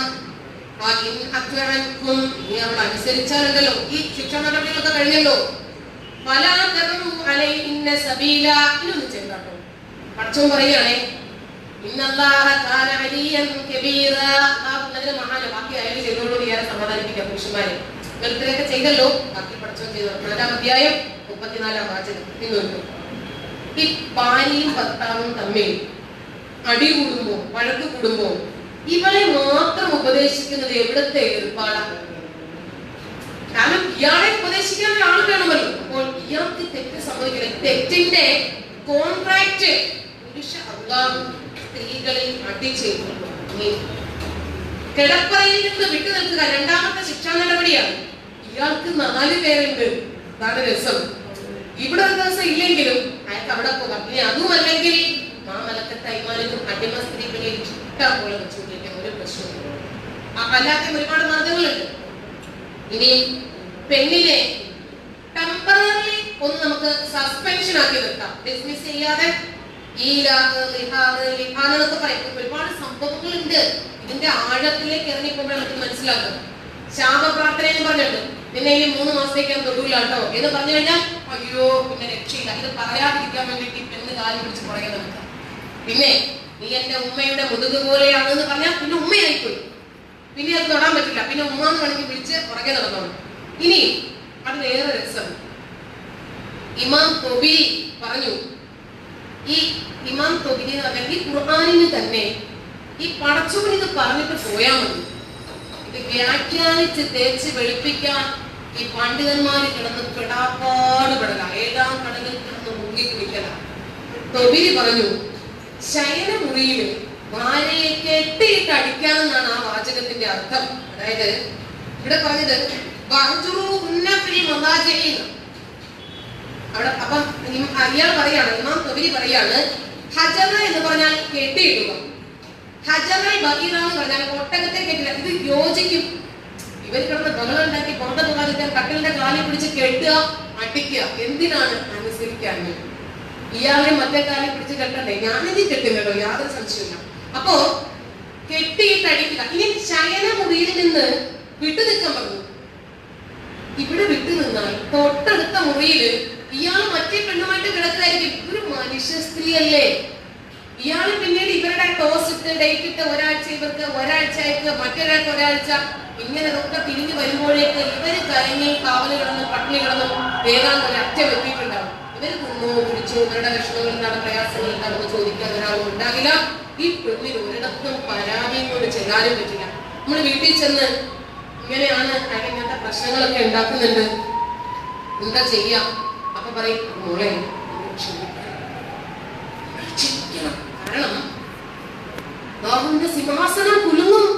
ഒരു സ്ത്രീ പുരുഷനെ വേണ്ടെന്ന് വെക്കുമ്പോ അപ്പൊ പുരുഷൻ എന്ന് പറഞ്ഞാല് ചെളി കാണുന്നിടത്തൊന്ന് ചവിട്ടും, വെള്ളം കാണുന്നിടത്തൊന്ന് കഴുകും. പുരുഷന്മാര് ചെയ്യുന്നതാ. അതിനെ അങ്ങനെ കണ്ടാൽ മതി. ഇതാണ് വീട്ടിൽ നിന്ന് കിട്ടുന്ന ഉപദേശം. ഇനി പള്ളി കമ്മിറ്റിക്കാരടുത്ത് പോയാലോ, ബാബുവിന്റെ സിംഹാസനം കുലുങ്ങും, അതാവും ഇഷ്ടമില്ലാത്ത പണിയാട്ടോ. പക്ഷെ ഇയാൾക്ക് ഒഴിവാക്കാം. അപ്പോ ഈ പെണ്ണിനെ കരയിച്ചിട്ട് ഇയാളുടെ കയ്യിൽ നിന്ന് കുത്തു വാങ്ങിച്ച് കൊടുത്തിട്ട് വേണം പടച്ചവരുടെ സിംഹാസനത്തില് ഉറച്ചിരിക്കാൻ എന്നാണ് പറഞ്ഞു വരുന്നത്. അപ്പോ സുബൈർ ബിൻ അൽ അവ്വാം എന്ന് പറയുന്ന നബിയുടെ ഒരു അനുചരൻ, ആദ്യത്തെ 10 മുസ്ലിങ്ങളിൽ പ്രമുഖൻ എന്നാണ് അദ്ദേഹത്തെ കുറിച്ച് പറയുന്നത്. അദ്ദേഹത്തിന് ഒരു ഭാര്യ അസ്മ എന്ന് പറയും, 2-ാം ഖലീഫയായ അബൂബക്കറിന്റെ മകളാണ്. അവര് റിപ്പോർട്ട് ചെയ്ത ഒരു ഹദീസ് ഇങ്ങനെയാണ്: സുബൈറിന് ഞങ്ങളോട് ആരോടെങ്കിലും ദേഷ്യം തോന്നിയാൽ ഒരു വടി മുറിയോളം അയാൾ ഞങ്ങളെ അടിക്കാറുണ്ടായിരുന്നു. ചോദിക്കാൻ ആരുമില്ലല്ലോ, കന്നുകാലികളെ പോലെ കൊണ്ടുപോവുക, അടിക്കുക, അത്ര തന്നെ. അപ്പോ ഈ ഖുർആൻ തന്നെ പറഞ്ഞു കൊടുക്കുകയാണ് ഇവരോട്, അനാഥയുടെ കാര്യത്തിൽ നീതി പാലിക്കാനാവില്ലെന്ന് നീ ഭയപ്പെട്ടാൽ സ്ത്രീകളെ എവിടെയാ ഉൾപ്പെടുത്തിയെ പറഞ്ഞുതരാം. നിങ്ങൾ ഇച്ഛിക്കുന്ന, നിങ്ങൾ ആഗ്രഹിക്കുന്ന സ്ത്രീകളിൽ നിന്ന് നിങ്ങൾ കെട്ടിക്കോ. മദ്ന 2, വകുലാക 3, വറുബാ 4. എങ്ങനെ ഖുർആൻ പറയാണ്? 4-ാം അധ്യായം 3-ാം വാചകം. അപ്പോ ഇതില് ഇമാം തൊബിരി ഖുർആനിന്റെ വിവർത്തകനാണ്. അദ്ദേഹം പറഞ്ഞു, 2 എന്ന് പറഞ്ഞാല് ഒറ്റയടിക്ക് 2+2 4 കിട്ടും. പക്ഷെ ഉദ്ദേശിച്ചത് പടക്കങ്ങൾ വ്യാഖ്യാനിക്കാൻ. പിന്നെ അടുത്ത് കെട്ടുമ്പോൾ 3 ആണ് പറഞ്ഞത്. അപ്പൊ 3+3 6 കിട്ടും. പിന്നെ കെട്ടുമ്പോൾ 4 എന്നാണ് പറഞ്ഞത്. അപ്പൊ 4+4 4 മൊത്തം 18 കല്യാണം കഴിക്കാൻ പറഞ്ഞിട്ടുണ്ടെന്ന് പറഞ്ഞിട്ട് ചിലപ്പോൾ എനിക്ക് തോന്നുന്നു അതായിരിക്കും ഖുർആനിൽ 4 എന്ന് കിട്ടും നമുക്ക്. ഇപ്പൊ ഈ പറഞ്ഞതുപോലെ 1, 2, 3, 4 എന്നുള്ളത് 4 വരെയും നമുക്ക് എടുക്കാൻ വേണം. പക്ഷെ നബി എണ്ണിയാലിടുന്നാത്ത ഭാര്യമാരുണ്ട്. നമുക്ക് ധാരാളം നമുക്ക് ഈ സീറത്ത് ഹിഷാമിന്റെ ഒക്കെ നബിചരിത്രങ്ങളുണ്ട്. അതിനകത്തൊക്കെ നമുക്ക് ധാരാളം നബിയുടെ ഭാര്യമാരുടെ വാപ്പയുടെ ഉമ്മയുടെ ഒക്കെ പേര് ഇവിടെ നമുക്ക് കിട്ടുമല്ലോ. ഇതൊക്കെ തേച്ച് വെളുപ്പിക്കാൻ ശ്രമിക്കുന്നുണ്ടെന്ന് അംഗീകരിക്കില്ല. നമ്മൾ അതിന്റെ റെഫറൻസ് കൊടുക്കാൻ തയ്യാറാണ്. അപ്പോ ഇദ്ദേഹം ഈ ഇമാം ഖബരി പറഞ്ഞത് ഇതിന്റെ അടിസ്ഥാനത്തിലായിരിക്കും ഒരു പക്ഷേ നബി അത്രയും കിട്ടിയിരിക്കുക. ഇനി നബി ഖുർആൻ പറയാണ് നിനക്കിനി ഇവരോട് നീതി പാലിക്കാനാവില്ല എന്ന് ഉറപ്പിച്ചു. അനാഥകളോടല്ല സനാതനോട്. എന്നാൽ ഒന്ന് കെട്ടിയാൽ മതി, നമുക്ക് നീതി പാലിക്കാനാവില്ലെങ്കിലേ ഇനി അടുത്താണ് രസം. അടിമകളുടെ കാര്യത്തിൽ വിഷയമില്ല കേട്ടോ. അടിമകളുടെ സ്ത്രീകളല്ലേ. സ്ത്രീക്ക് ഇസ്ലാം നൽകുന്ന സ്വാതന്ത്ര്യമാണ്.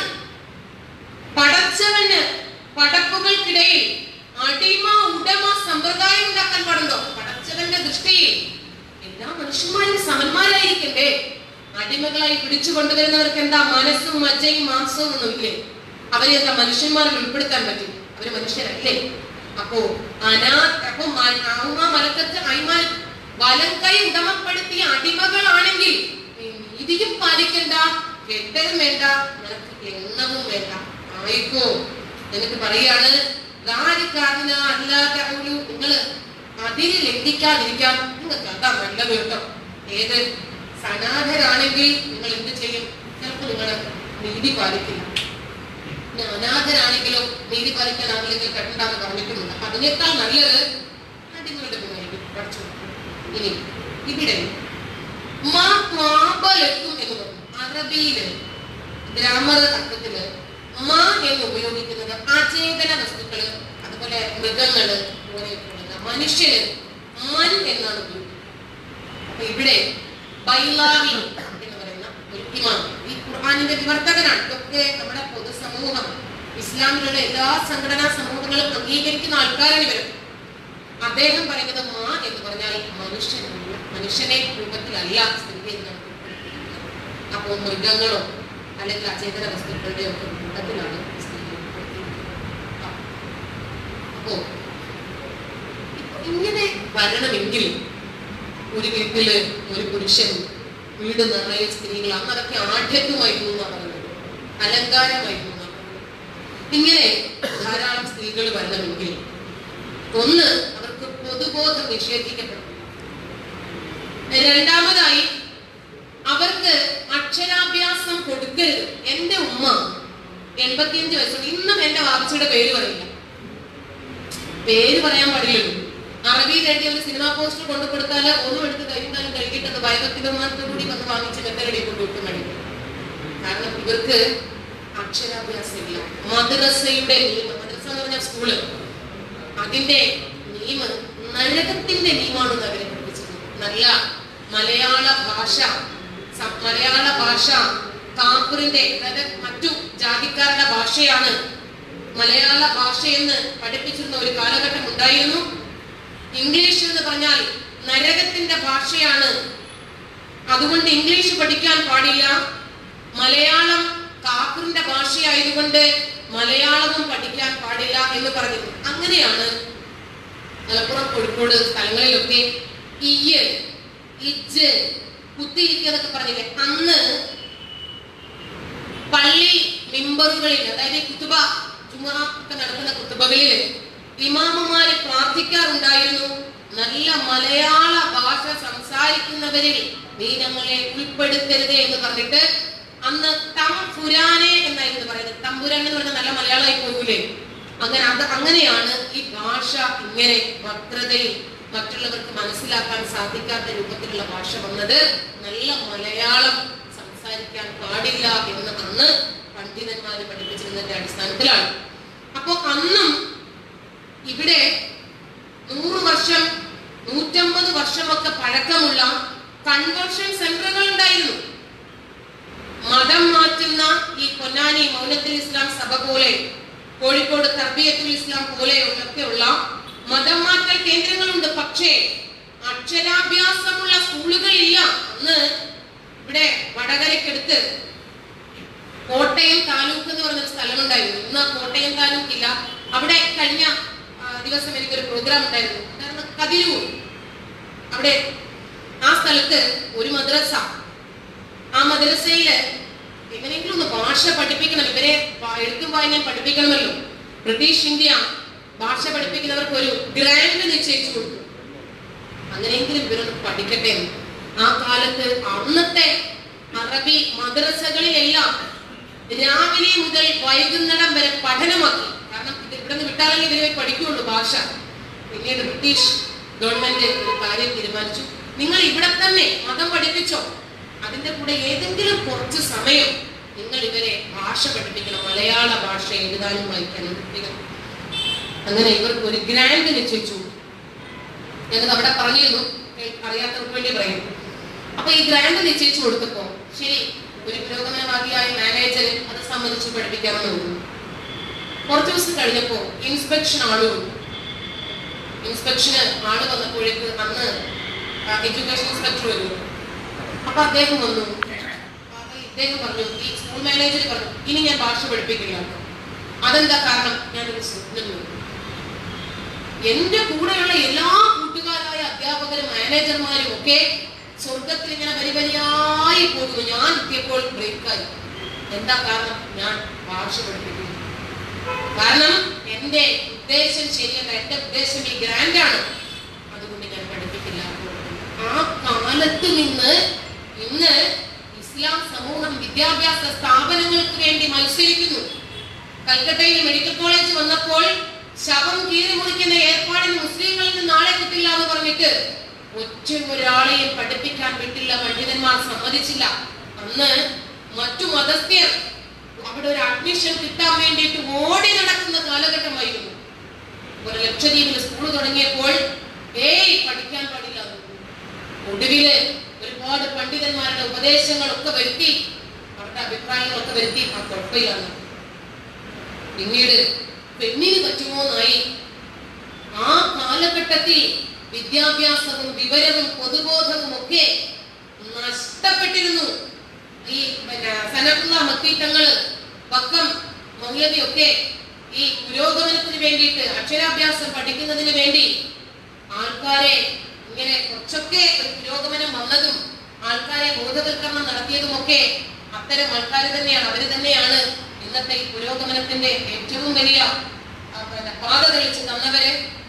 അപ്പൊ അന്ന് മെഡിക്കൽ കോളേജ് വന്ന സമയത്ത് മുസ്ലിങ്ങൾ പോകാൻ പാടില്ല എന്ന് പറഞ്ഞിരുന്നു. അങ്ങനെ തന്നെ തുടർന്നു പോയിരുന്നെങ്കിൽ ഇന്ന് ഈ മുസ്ലിങ്ങളല്ലേ, നമ്മള് Kozhikode MIMS hospital, baby memorial hospital, എവിടെ നോക്കിയാലും ഏറ്റവും കൂടുതലുള്ളത് മുസ്ലിങ്ങളാണ്. രോഗികളായിട്ടും ഡോക്ടറായിട്ടും നഴ്സായിട്ടും ഒക്കെ തന്നെ. തിരുവനന്തപുരത്തെ ഏറ്റവും വലിയ ഹോസ്പിറ്റലാണ് കിംസ്, അനന്തപുരി ഹോസ്പിറ്റൽ, PRS, അതുപോലെ SP സ്പെഷ്യൽ ഹോസ്പിറ്റല്. ഈ ഹോസ്പിറ്റലുകളിലൊക്കെ ഏറ്റവും ഒരു വലുത് നടത്തിയ സെൻസസിൽ ഞാനും പോയിരുന്നു. ഏറ്റവും കൂടുതൽ മുസ്ലിങ്ങളാണ്. അന്ന് അങ്ങനെ ശ്രദ്ധിച്ചിരുന്ന പണ്ഡിതന്മാർ ശ്രദ്ധിച്ചിരുന്നതനുസരിച്ച് മുന്നോട്ട് പോയിരുന്നെങ്കിൽ ഇന്ന് ഇത്രയും ഒരു പുരോഗമനം ഉണ്ടാകുമായിരുന്നില്ല. എന്നിരുന്നാലും ഇന്നും മുസ്ലിം ലീഗിലൊക്കെ ഒരു MLA-യോ ഒരു MP-യോ ഒക്കെ നിങ്ങൾ കാണുന്നുണ്ടോ? വനിതാ സമ്മേളനത്തിന് ഇരിക്കുന്നത് മൊത്തം പുരുഷന്മാരാണ്. കാരണം നിവൃത്തിയില്ലാതെ വരുമ്പോൾ സംവരണ സീറ്റ് 1-2 പേർക്ക് കൊടുക്കാൻ നിർബന്ധിത അവസ്ഥ വരുമ്പോൾ മാത്രം, എല്ലാ പാർട്ടിക്കാരും തന്നെയാണ് ആകുമ്പോൾ മാത്രമാണ് അവരിതിന് എന്തെങ്കിലും ഒന്ന് മൂടിക്കൊടുക്കുന്നത്. ലോക്സഭയിലും രാജ്യസഭയിലും ഒക്കെ 33% വിദ്യാർത്ഥികളെ 94 പാസ്സാക്കിയിട്ട് ഇന്നും അതൊന്നും പാസ്സാകാതെ കിടക്കുന്നു ബില്ല് അവതരിപ്പിച്ചു. അപ്പം അത്തരം അതായത് ഇസ്ലാം പഠിപ്പിക്കുന്നത് ഏതെങ്കിലും ഒരു സമൂഹത്തെ സ്ത്രീ നേതൃത്വ നിലയിലേക്ക് വന്നാൽ ആ സമൂഹം നശിച്ചു പോകുന്നു. കാരണം ഇവർ രണ്ടാംകിടയിലായി പോകില്ലേ? ഇവരുടെ അടിച്ചുതൊഴിക്കാനും അടിച്ചുതൊഴി വാങ്ങാനും ഇവരുടെ കുത്തുവാക്കിട്ടാലും ഇവര് പറയുന്നതൊക്കെ കേട്ടിട്ട് അടങ്ങി ഒതുങ്ങി ജീവിക്കാനും ഒന്നും പെണ്ണിനെ കിട്ടാതാവില്ലേ? അതുകൊണ്ട് പെണ്ണിന് എപ്പോഴും നല്ലത് ഇരുട്ടറയാണ് എന്ന് പഠിപ്പിച്ചു. ഇനിയും ഒരു ഇലോജിക്കൽ വശം ഇന്ന് കാണുന്ന ഈ പർദ്ദയും മക്കനെയും ഈ കറുത്ത ചാക്കിനകത്ത് ചെറിയ കുഞ്ഞുങ്ങളെ വരേക്ക് ഇറക്കി നിർത്തി ഇങ്ങനെ ഈ പുറത്തു കൊണ്ടുപോകുന്ന ഒരു സംവിധാനം. നബിയും നബിയുടെ ഭാര്യമാരും ഒരു ദിവസം അങ്ങനെ ഇരുന്ന് സംസാരിക്കുന്നതിനിടയിൽ അബ്ദുല്ലാഹ് ബിൻ ഉമ്മി മക്തൂം എന്ന് പറയുന്ന അന്ധനായ ഒരു മനുഷ്യൻ അവിടേക്ക് കയറി വന്നു. അപ്പോ നബി ഇവരോട് പറഞ്ഞു, നിങ്ങൾ അകത്ത് വെക്കോ. നബിയുടെ ഭാര്യമാരെ അന്ധനല്ലോ, അന്ധനാണെങ്കിലും നിങ്ങളെ അവർക്ക് കാണാമല്ലോ. അല്ല, അദ്ദേഹത്തിന് നിങ്ങളെ കണ്ടില്ലെങ്കിലും നിങ്ങൾക്ക് അദ്ദേഹത്തെ കാണാമല്ലോ. ആ ഹദീസിന്റെ പിൻബലത്തിലാണ് ഇന്ന് ഈ മൂടിക്കെട്ടി നടക്കുന്നതെങ്കിൽ ഇവര് കണ്ണു തുറന്നിട്ടല്ലേ നടക്കുന്നത്. ഈ പർദ്ദ സമ്പ്രദായം ഇസ്ലാമികമാണോ? അത് വെച്ച് നോക്കുകയാണെങ്കിൽ, കാരണം നബി പറഞ്ഞത് നിങ്ങൾ കാണരുതെന്നല്ലേ.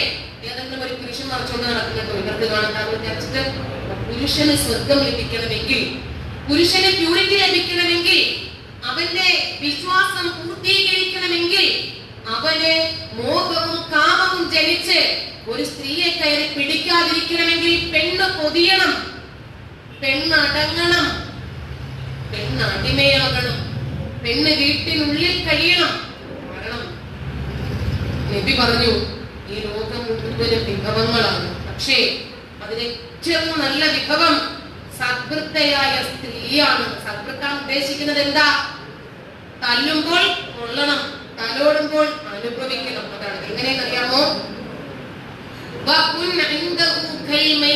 നീ അവനോട് ശവം പോലെയാകണം, മയ്യത്ത് പോലെയാകണം. എങ്ങനെ? മയ്യത്ത് കുളിപ്പിക്കുമല്ലോ, ശവം കുളിപ്പിക്കുന്ന സമയത്ത് ശവം തിരിച്ചിട്ടാൽ അങ്ങനെ ഇടും, മറിച്ചിട്ടാൽ അങ്ങനെ ഇടും. അങ്ങനെ ആകണം നീ അവന്റെ മുമ്പിൽ. ആ രൂപത്തിലാണ് നീ അവനെ അനുസരിക്കേണ്ടത്. ഇങ്ങനെയാണ് ഇവർ സദ്വൃത്തയായ സ്ത്രീ എന്ത് എന്ന് പഠിപ്പിക്കുന്നത്. മുമ്പ് ഒരു സ്ത്രീ വ്യഭിചരിച്ചാൽ അവൾ വീട്ടു തടങ്കലിൽ കഴിയണമായിരുന്നു. ആദ്യകാലം അപരിഷ്കൃത സമയത്തിന്റെ കാലത്ത് സ്ത്രീ ഒറ്റയ്ക്ക് വ്യഭിചരിക്കുകയുള്ളൂ. നബിയുടെ അടുത്ത് ഒരു സ്ത്രീ വന്നിട്ട്, നബിയെ ഞാൻ വ്യഭിചരിച്ചിട്ടുണ്ട് എന്ന് പറയുമ്പോഴേക്ക് നബി അവരെ എറിഞ്ഞു കൊല്ലും. ചിലപ്പോൾ പിന്നീക്കും, ചിലപ്പോൾ അവളെ തിരിഞ്ഞേക്കും. പിന്നീട് അവരെ എറിഞ്ഞു കൊല്ലുന്ന സമ്പ്രദായമാണ് ഉണ്ടായിരുന്നത്.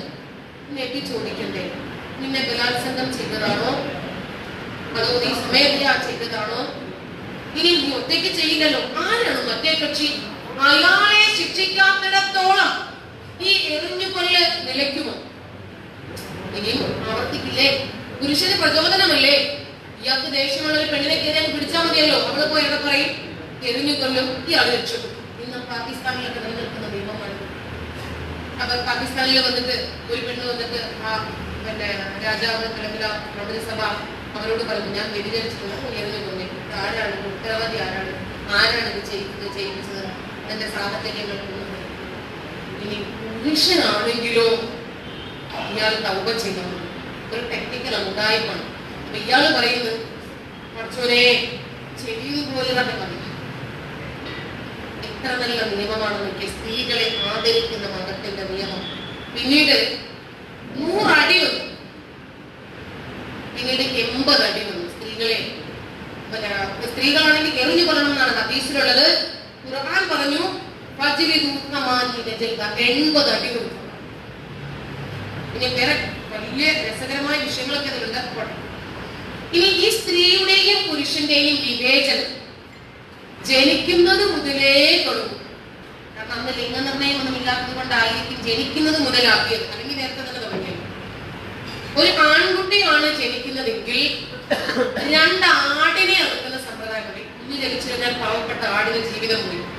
ഒരു പെൺകുട്ടിയാണെങ്കിൽ 1 ആട് പോയി. അവിടെ മുതൽ വിവേചനമായി.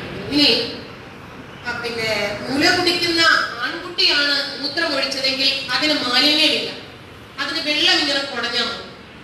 പെൺകുട്ടിയാണെങ്കിൽ കഴുകേ പറ്റുള്ളൂ. എല്ലായിടത്തും വിവേചനം വിവേചനം വിവേചനം. അപ്പോ ഇനി ഒരു സ്ത്രീ അവരുടെ ഭർത്താവ് അവരുമായി അതൃപ്തിയോടുകൂടിയാണ് മരിക്കുന്നതെങ്കിൽ, തൃപ്തിയും അതൃപ്തിയും ഒക്കെ കക്ഷിയുടെ മാനസിക നിലവാരം അനുസരിച്ചിട്ടാണ് ഉണ്ടാവുക. ഇപ്പോ ഫിസിക്കൽ റിലേഷന് ഇയാൾക്ക് തൃപ്തിയില്ല, അങ്ങനെയാണ് ഈ പെണ്ണ് മരിക്കുന്നതെങ്കിൽ ഈ പെണ്ണിന് നരകം. ഈ പെണ്ണിനെ തൃപ്തിപ്പെട്ടിട്ടാണ് ഭർത്താവ് മരിക്കുന്നതെങ്കിൽ ഈ പെണ്ണിന് സ്വർഗമുണ്ടത്രേ എന്ന് പറയുന്നു. ഇനി പുരുഷൻ ഇവരെ വിളിച്ചു വേണ്ട ശാരീരിക ആവശ്യം നിറവേറ്റുന്നതിന് വേണ്ടി ഇവര് പോയില്ല, എന്തെങ്കിലും അസൗകര്യങ്ങളുണ്ടാവും. എന്നാൽ മലക്കുകൾക്ക് പിന്നീട് പണിയാം. നേരം വെളുക്കുവോളം മലക്കുകൾ ഇങ്ങനെ ശപിക്കുന്നു. ഈ ശാപം, കോപം ഇതൊക്കെ അല്ലാഹുവിനുണ്ട്, മലക്കുകൾക്കുണ്ട്, നബിമാർക്കുണ്ട്. ഇവരൊക്കെ നന്നായി ശപിക്കുന്നവരാണ്. എല്ലാം വിരൽത്തുമ്പിൽ സംഭവിക്കുന്ന ആള് എന്തിനാ ശപിക്കുന്നത് എനിക്ക് മനസ്സിലാക്കില്ല. അള്ളാഹു ശപിക്കുന്നുണ്ട്, അള്ളാഹു നന്നായിട്ട് തന്ത്രം പ്രയോഗിക്കുമെന്ന് ഖുർആൻ പറയുന്നുണ്ട്, അള്ളാഹു നന്നായിട്ട് വഞ്ചന പ്രയോഗിക്കുമെന്ന് ഖുർആൻ പറയുന്നുണ്ട്. അപ്പോ എല്ലാം വിരൽത്തുമ്പിൽ സംഭവിക്കുന്ന ഒരു പടച്ചവൻ എന്തിനാണ് ഈ ശപിക്കുന്നത്, കോപിക്കുന്നത് എന്ന് പറയുന്നത്? അപ്പൊ ഈ പെണ്ണിനെ ശപിക്കാൻ മലക്കുകളെ അള്ളാഹു ഏർപ്പാട് ചെയ്യും. ഈ ശിക്ഷ ഒന്നും പോരായിട്ട് ഇനി ഒരു സ്ത്രീ, അവർക്ക് എന്തെങ്കിലും ഒരു ക്യാൻസർ പോലെയുള്ള ഒരു രോഗമുണ്ട്. ഈ സ്ത്രീയെ നന്നായി പരിചരിച്ച് നോക്കി സ്നേഹിച്ച് മരിച്ചു പോകുന്ന പുരുഷന് ഒന്നുമില്ല സ്വർഗത്തിൽ. എങ്ങനെയാണ് പെണ്ണിനെ എങ്ങനെ ബലാത്സംഗത്തിന് ഒഴിവാക്കിയിട്ട് പുതിയ ഒന്നിനെ കെട്ടാമെന്ന് വിചാരിച്ചതായിരിക്കും നടക്കുന്നത്. അപ്പൊ അങ്ങനെയാണ് സ്ത്രീയോട് ഇസ്ലാം വിവേചനം കാണിക്കുന്നത്. പെണ്ണിന് എന്തെങ്കിലും തരത്തിൽ അസുഖമുണ്ടെങ്കിൽ ഉടനെ തന്നെ അയാൾക്ക് നടക്കുന്നത് എന്ന് കിട്ടുക ചെയ്യും. അതല്ലാതെ കാരണം ഈ അല്ലാഹു എന്ന് പറയുന്ന സൃഷ്ടാവ് പുരുഷന്മാർ പ്രത്യേക വേർഷൻ. ചില സ്ഥലത്ത് അല്ലാഹു തന്നെയാണ് പുരുഷന്മാരെന്ന് നമുക്ക് കാണാൻ പറ്റും. ഇപ്പൊ നിയന്ത്രണാധികാരം ഒക്കെ പറഞ്ഞത് അല്ലാഹുവിന് അടിമകളുടെ മേൽ നിയന്ത്രണ അധികാരമുണ്ട്. അതുപോലെ പുരുഷന് അവന്റെ സ്ത്രീയുടെ മേൽ നിയന്ത്രണ അധികാരമുണ്ട്. ആൾക്കാരുടെ അല്ലാഹു പഠിച്ചവൻ, സ്ത്രീയുടെ അല്ലാഹു പുരുഷനാണ്. ഇത് അല്ലാഹു പറയുന്നു, ഞാൻ നിങ്ങളോട് സ്ത്രീകളോട് സുജൂദ് ചെയ്യാൻ, അതായത് സാഷ്ടാംഗം ചെയ്യാൻ കൽപ്പിക്കുമായിരുന്നെങ്കിൽ അത് നിങ്ങളുടെ ഭർത്താവിന്റെ മുമ്പിലായിരിക്കുമായിരുന്നു. അപ്പൊ എന്തായി? സുജൂദ് ചെയ്തതുപോലെയാണ്. അപ്പൊ ആ സുജൂദിന്, ആ സാഷ്ടാംഗം നമസ്കരിക്കാൻ ക്വാളിറ്റി ഉള്ള ഒരാളായി ആ അവകാശത്തെ അംഗീകരിച്ചു കൊടുക്കുകയാണ് ഇവിടെ പഠിച്ചവൻ ചെയ്യുന്നത്. ഇവിടെ പഠിച്ചവനും ഭർത്താവും രണ്ടു ദിശകളിലാണെങ്കിലും ഏതാണ്ട് ഇന്നത്തെ ഇഡലി നാളെ അരച്ച് ദോശ വെക്കുന്നത് പോലെയാണ് അവിടെ. സ്ത്രീയെ ഇങ്ങനെ എല്ലാ നിലകളിലും സെക്കൻഡറി ആക്കാനുള്ള കാരണം എന്തെന്നറിയോ? ഇമാമുമാര് പറയുന്നതാണ്, ഇവരെ ഈ പീരീഡ്സിന്റെ സമയത്ത് ഇവർക്ക് നിസ്കരിക്കാൻ പറ്റില്ല, നോമ്പ് പിടിക്കാൻ പറ്റില്ല, അതുപോലെ ഇവർക്ക് പൊതുവിജ്ഞാനം കുറവാണ്, ദീന് കുറവാണ്, ഓർമ്മശക്തി കുറവാണ്, ഒരു അന്തവും കുന്തവും ഇല്ലാത്ത ടീമായിട്ടാണ് ഇവർ പഠിച്ചുകൊണ്ട് തന്നെ പറയുന്നത്. അപ്പോ പുരുഷന്മാരാണെങ്കിൽ എല്ലാത്തിനും വളരെയധികം കഴിവുള്ളവരുമാണ്. അപ്പൊ അവർക്ക് മറവിയോ ഒന്നും സംഭവിക്കില്ല. അപ്പോ എനിക്ക് തോന്നാറുണ്ട് എപ്പോഴും, അതായത് ഈ സ്ത്രീക്ക് ഈ പീരീഡ്സ് മ്ലേച്ഛെന്ന ഖുർആൻ പറഞ്ഞു. പീരീഡ്സിനെ കുറിച്ച് നിന്നോട് അവർ ചോദിക്കുന്നു, അതൊരു മ്ലേച്ഛമാണെന്ന് പറയാനുള്ള മ്ലേച്ഛമാണ്, മാലിന്യമാണ്. ഈ മാലിന്യത്തോടു കൂടി സ്ത്രീയെ സൃഷ്ടിച്ചു വിട്ടിട്ട് അത് എടുത്തു പറഞ്ഞുകൊണ്ട് ആക്ഷേപിക്കുക എന്നുള്ളത് ഒരു സൃഷ്ടാവിന് ഭൂഷണമാണ്. ഒരു സൃഷ്ടാവ് അങ്ങനെ ചെയ്യാൻ പാടുണ്ടോ? ഇനി അങ്ങനെ ഒരു ദൗർബല്യം അവൾക്ക് കൊടുത്തെങ്കിൽ തന്നെയും അറിവിന്റെയും ഓർമ്മശക്തിയുടെയും ബുദ്ധിശക്തിയുടെയും ആനുകൂല്യം അവൾക്ക് കൊടുക്കണ്ടേ? ഇപ്പോ പബ്ലിക് ഹോളിഡേസ് വരുമ്പോൾ ഗവൺമെന്റ് ജീവനക്കാർക്ക് ശമ്പളം കൊടുക്കുന്നുണ്ടല്ലോ. കാരണം പബ്ലിക് ഹോളിഡേ അതിന്റെ ഒരു പ്രോസസ്സാണ്, അതിന്റെ ഒരു നിർബന്ധാവസ്ഥയാണ്. അപ്പൊ അതുപോലെ അതിന്റെ റെഗുലേഷൻസ് ആയതുകൊണ്ട് ശമ്പളം കിട്ടുന്നു. അതുപോലെ തന്നെ ഇവർക്ക് പീരീഡ്സിന്റെ ഒരു അവസ്ഥ വരുമ്പോൾ അതിന്റെ ന്യൂനതകൾ നികത്താനും അല്ലാഹു ബാധ്യതപ്പെട്ട ആളല്ലേ. ഇനി ഖുർആൻ പറഞ്ഞു, നിങ്ങൾ നിങ്ങളുടെ പിതാക്കന്മാർ വിവാഹം കഴിച്ചവരെ വിവാഹം കഴിക്കരുത്. പിതാക്കന്മാർ വിവാഹം കഴിച്ചതെന്ന് പറഞ്ഞാല് 4-ാം അധ്യായം 22-ാമത്തെ വാചകമാണ്. മുമ്പ് അവിടെ അങ്ങനത്തെ ഒരു അവസ്ഥ നിലനിന്നിരുന്നു. അതേ വാചകം തന്നെ വീണ്ടും പറയുന്നുണ്ട്, ഈ നിയമങ്ങളൊക്കെ സ്ത്രീകൾക്കാണ് ബാധകമായിട്ടുള്ളത്. പുരുഷന്മാരുള്ള വിവാഹിതരായ സ്ത്രീകളെ നിങ്ങൾ വിവാഹം കഴിക്കണ്ട. അതായത് പുരുഷന്മാരെ വിവാഹം കഴിച്ചിട്ടുള്ള ഭർത്തൃമതികളായ സ്ത്രീകളെ വിവാഹം കഴിക്കണ്ട. വലം കൈ ഉടമപ്പെടുത്തിയ അടിമകൾ ഒഴികെ, അതായത് അയൽ രാജ്യത്ത് പോയി കൊള്ളയടിച്ച് അവിടുത്തെ പെണ്ണുങ്ങളെയും പുരുഷന്മാരെയും പിടിച്ചോണ്ട് വന്നിട്ടുണ്ട്. ആ സ്ത്രീകളെ അവരുടെ പുരുഷന്മാരുടെ സാന്നിധ്യത്തിൽ നിങ്ങൾക്ക് ഉപയോഗിക്കുന്നതിൽ തെറ്റില്ല. ഇത് പറയാനുള്ള കാരണം ഔദാസ് എന്ന് പറയുന്ന ഒരു യുദ്ധം പുനേനടുത്തുള്ള ഒരു സ്ഥലമാണ്. ആ യുദ്ധം കഴിഞ്ഞ് മടങ്ങി വരുന്ന സമയത്ത് ഈ യുദ്ധത്തിൽ പങ്കെടുത്ത യോദ്ധാക്കൾക്കൊരാഗ്രഹം, സുന്ദരികളായ കുറെ കേസുകൾ കൂടെ ഉണ്ടല്ലോ, എന്തൊക്കെ ചെയ്യാ ഇവരുടെ ഭർത്താക്കന്മാരും. അപ്പൊ നബിയോട് ചോദിച്ചു, നബിയെ എന്ത് ചെയ്യണം? ചെയ്തോ കുഴപ്പമില്ല, നമ്മുടെ സ്ത്രീകളിൽ ഒന്നും ചെയ്യണ്ട, അടിമ സ്ത്രീകളെ ചെയ്തു. അപ്പൊ അവിടെ പുരുഷന്മാരെ കുഴപ്പമില്ല ചെയ്തോളാം, പഠിച്ചവൻ ആയിട്ട് നിൽക്കാൻ നേരം.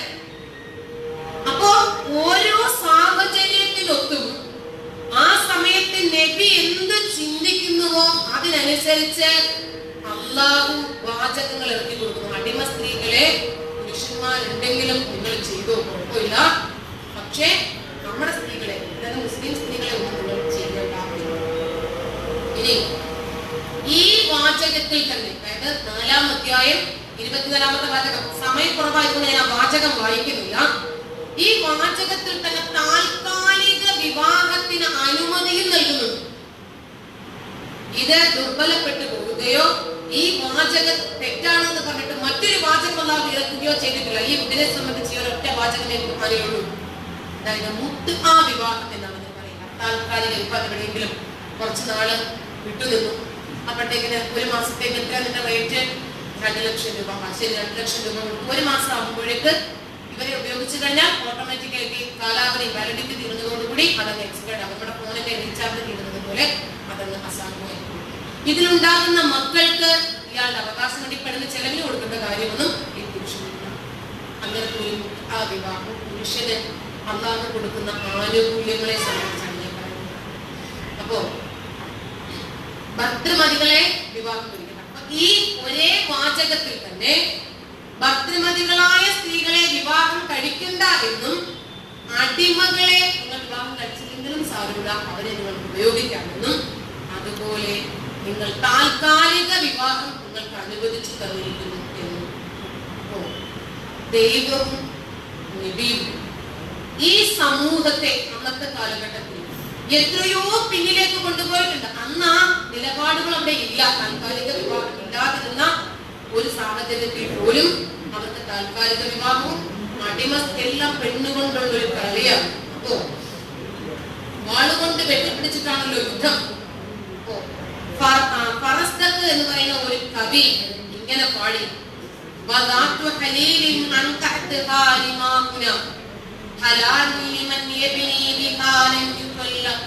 അതായത് യുദ്ധത്തിലെ നമ്മുടെ ചാട്ടുളികൾ വിവാഹം ചെയ്തു തരുന്ന ഭർത്തൃമതികളായ സ്ത്രീകൾ അവരെ ഉടമപ്പെടുത്തുന്നവർക്ക് അനുവദിക്കപ്പെട്ടിരിക്കുന്നു. ചാട്ടുളികൾ വിവാഹം ചെയ്തു തരുന്നു എന്ന് പറഞ്ഞാൽ, ഇവർ ചാട്ടുളി എന്ന് പറഞ്ഞാൽ അന്ന് ഉപയോഗിക്കുന്ന ഒരുതരം ആയുധമാണ്. അതുകൊണ്ടാണല്ലോ ഈ പെണ്ണിന് വേണ്ടപ്പെട്ട ആൾക്കാരെയൊക്കെ വെട്ടി വീഴ്ത്തിയതും കുത്തി വീഴ്ത്തിയതും ഒക്കെ അവരില്ലാതായത് കൊണ്ടാണല്ലോ ആ യുദ്ധത്തിൽ ആ രാജ്യത്തെ ഇവർ ജയിച്ചടക്കിയത്. അതുകൊണ്ടാണല്ലോ ആ നാട്ടിലെ സ്ത്രീകൾ ഇവർക്ക് സ്വന്തമായത്. അപ്പോൾ ഇതിനെ വിവാഹം കഴിച്ചു കൊടുത്തതാരാ? ചാട്ടുളികൾ. അതായത് കുന്തം വിവാഹം ചെയ്തു തന്ന സ്ത്രീകൾ നിങ്ങൾക്ക് അനുവദിക്കപ്പെട്ടിരിക്കുന്നു. ഇങ്ങനത്തെ സ്ത്രീകൾ ഭർത്തൃമതികളായ സ്ത്രീകൾ. അതുപോലെ സഫിയ അറിയാമായിരിക്കും, പലർക്കും കേട്ടിട്ടുണ്ടാകും. ഖൈബർ എന്നൊരു യുദ്ധമുണ്ടായിരുന്നു. ആ യുദ്ധം കഴിഞ്ഞ് മടങ്ങി വരുന്ന സന്ദർഭത്തില്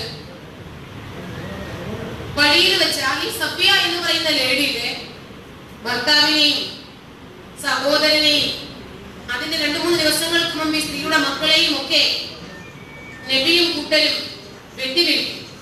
എന്നിട്ട് സഫിയയെ പിടിച്ചുകൊണ്ട് വന്ന് അന്ന് തന്നെ ഹണിമൂൺ ആഘോഷിക്കുന്ന ദിവസങ്ങളിൽ ഇവര് അനുശോചനം പോലും രേഖപ്പെടുത്താൻ വിടാതെ സ്വന്തം സഹോദരങ്ങളെയും ബന്ധുമിത്രാദികളെയും ഒക്കെ കഴുത്ത് വെട്ടി കൊന്നിട്ട് ആ പെണ്ണുമായി മണിയറയിൽ ഇരിക്കാൻ കൊതിക്കുന്ന മതത്തിന്റെ അനുയായിയുടെ പേരോ മതവിമോചകൻ, മാനവ വിമോചകൻ.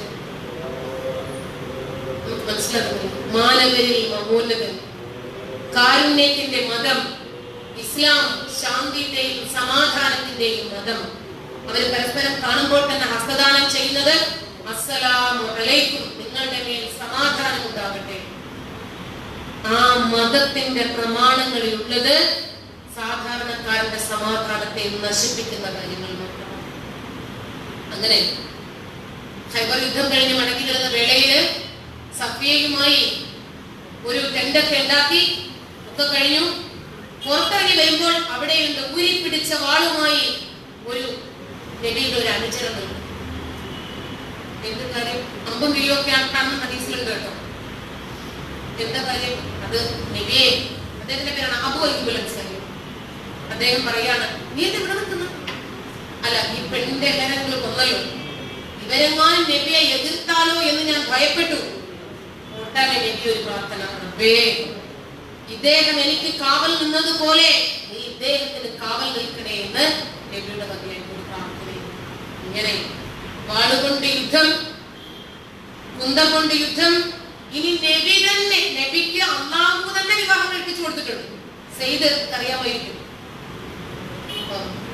അതായത് സെയ്ദ് ബിൻ ഹാരിസ്, ഖദീജ ഒരു യുദ്ധത്തില് ഒരു അടിമയായിരുന്ന ഒരു വ്യക്തിയെ, സെയ്ദ് ബിൻ ഹാരിസ് എന്ന് പറയുന്ന ആളെ മോചനദ്രവ്യം കൊടുത്ത് മോചിപ്പിച്ച് നബിക്ക് സമ്മാനമായി നൽകിയതാണ്. നബി അന്ന് മുതൽ മകനെ പോലെ കണ്ടു വളർത്തി. പെണ്ണിന് ഇസ്ലാമിൽ കൊടുക്കുന്ന സ്വാതന്ത്ര്യമാണ് എന്റെ വിഷയം. നിങ്ങൾ വിചാരിക്കുന്നത് ഞാൻ വിഷയത്തിൽ നിന്ന് മാറിപ്പോകുന്നു. അപ്പോ ഈ ഇദ്ദേഹത്തെ ദത്തുപുത്രനാക്കി എല്ലാവരോടും പറയുമായിരുന്നു, സെയ്ദ് ബിൻ മുഹമ്മദിന്റെ മകനാണ് സെയ്ദ് എന്ന് പറയാറുണ്ടായിരുന്നു. അപ്പൊ ഇവരിങ്ങനെ നന്നായിട്ട് ജീവിച്ചു. അപ്പോ അതിനിടയ്ക്ക് നബിയുടെ അമ്മാവന്റെ മകളെ ഉമൈമ എന്ന് പറയുന്ന നബിയുടെ മകളായ സൈനബിനെ ഈ സെയ്ദിനെ കൊണ്ട് വിവാഹം കഴിപ്പിച്ചു. കുറെ നാൾ കഴിഞ്ഞപ്പോഴേക്ക് ഖുർആനിൽ ഒരു വാചകം ഇറങ്ങി,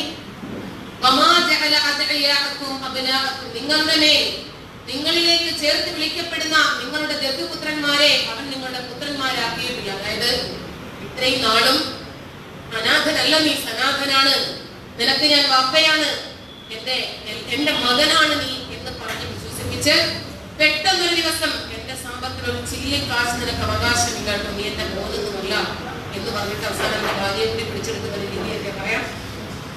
അപ്പോ ഒരു ഇതിന്റെ മുഫസ്സിറുകൾ, അതായത് ഇതിന്റെ വിവർത്തകന്മാർ ഈ വാചകത്തെ വിവർത്തനം ചെയ്തുകൊണ്ട് പറയുന്നത്, ഒരിക്കൽ നബി സൈനബയുടെ വീട്ടിലേക്ക് ചികിത്സിച്ചു. അപ്പോ നബിയുടെ സൈനബ എന്ന് പറയുന്ന ലേഡി സുഗന്ധദ്രവ്യം പൊടിച്ചുകൊണ്ടിരിക്കുമായിരുന്നു. അപ്പോഴേക്ക് നബിക്ക് ഇവരുടെ ആഗ്രഹം തോന്നി.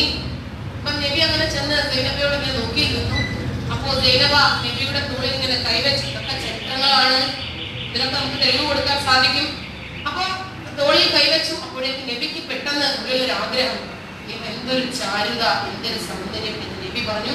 നബി വീട്ടിൽ വന്നു. ഈ സംഭവം സൈനബ സെയ്ദ് വന്നപ്പോൾ തെളിവ് സഹിതം പറഞ്ഞു, ഇങ്ങനെ സംഭവമുണ്ട്. സെയ്ദ് നേരെ നബിയുടെ അടുക്കലേക്ക് ചെന്നു.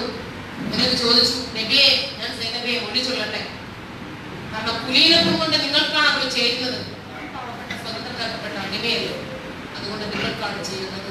നബി ചോദിച്ചു, നിങ്ങൾക്ക് ആളിൽ എന്തെങ്കിലും സംശയമുണ്ടോ? ഇല്ല, അവരിൽ നിന്ന് എനിക്ക് ദയം മാത്രമേ ലഭിച്ചു. പിന്നെ ഈ സെയ്ദും സൈനബയും തമ്മിൽ 1 വർഷമേ ഒരുമിച്ച് ജീവിച്ചിട്ടുള്ളൂ. ആ സമയത്താണ് സംഭവം നടക്കുന്നത്. ഉടനെ ഖുർആനിൽ ഒരു വാചകം, അങ്ങനെ നബി പറഞ്ഞു മൊഴി ചൊല്ലിക്കൊള്ളാൻ. സെയ്ദ് തിരിച്ചു വന്നു. സെയ്ദ് ഭയങ്കര കരച്ചിലായിരുന്നു. സൈനബയും കരഞ്ഞു എന്നൊക്കെ ചരിത്രത്തിലുണ്ട്. അങ്ങനെ മൊഴി ചൊല്ലി. അപ്പം സൈനബ ചോദിച്ചു, സൈനബ എന്ത് പറയുന്നുണ്ട് സെയ്ദിനോട്? ഇനി നിനക്ക് എന്നെ കിട്ടൂലാട്ടോ, നബി എന്നെ കണ്ണു വെച്ചിട്ടുണ്ടെന്ന് പറയുന്നത്. ഇത് ഞാൻ പറയുന്നതൊന്നും അല്ല കേട്ടോ, ഇത് ഖുർആനിന്റെ വിവർത്തകന്മാർ പറയുന്നതാണ്. അപ്പൊ ഖുർആനിൽ നബിക്ക് വലിയൊരു മോഹം തിരിച്ചല്ലോ. അല്ലാഹുവിന് സമാധാനമില്ലല്ലോ.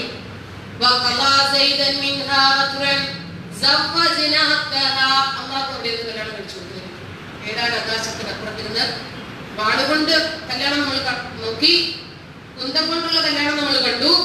ഇനി അല്ലാഹു നേരിട്ട് കല്യാണം കഴിപ്പിച്ചു കൊടുക്കുന്നത് പെണ്ണിനെ റോളുണ്ടോ എന്ന് അടിമയായിട്ട് നോക്കിക്കോ. 33-ാം അധ്യായം 37-ാമത്തെ വാചകം. സമക്ഷരി എന്ന് പറയുന്ന ഖുർആനിന്റെ വിവർത്തകൻ ഇതിനെ സംബന്ധിച്ച് ധാരാളം ചരിത്രങ്ങൾ എഴുതുന്ന തന്നെ സമയമില്ലാത്ത ഞാൻ അതൊന്നും പറയുന്നില്ല. അപ്പോ അങ്ങനെ അപ്പം പിന്നീട് നബിയുടെ ഭാര്യമാർക്ക് ഇതിന്റെ വാചകത്തിന് അർത്ഥം പറഞ്ഞില്ലല്ലോ.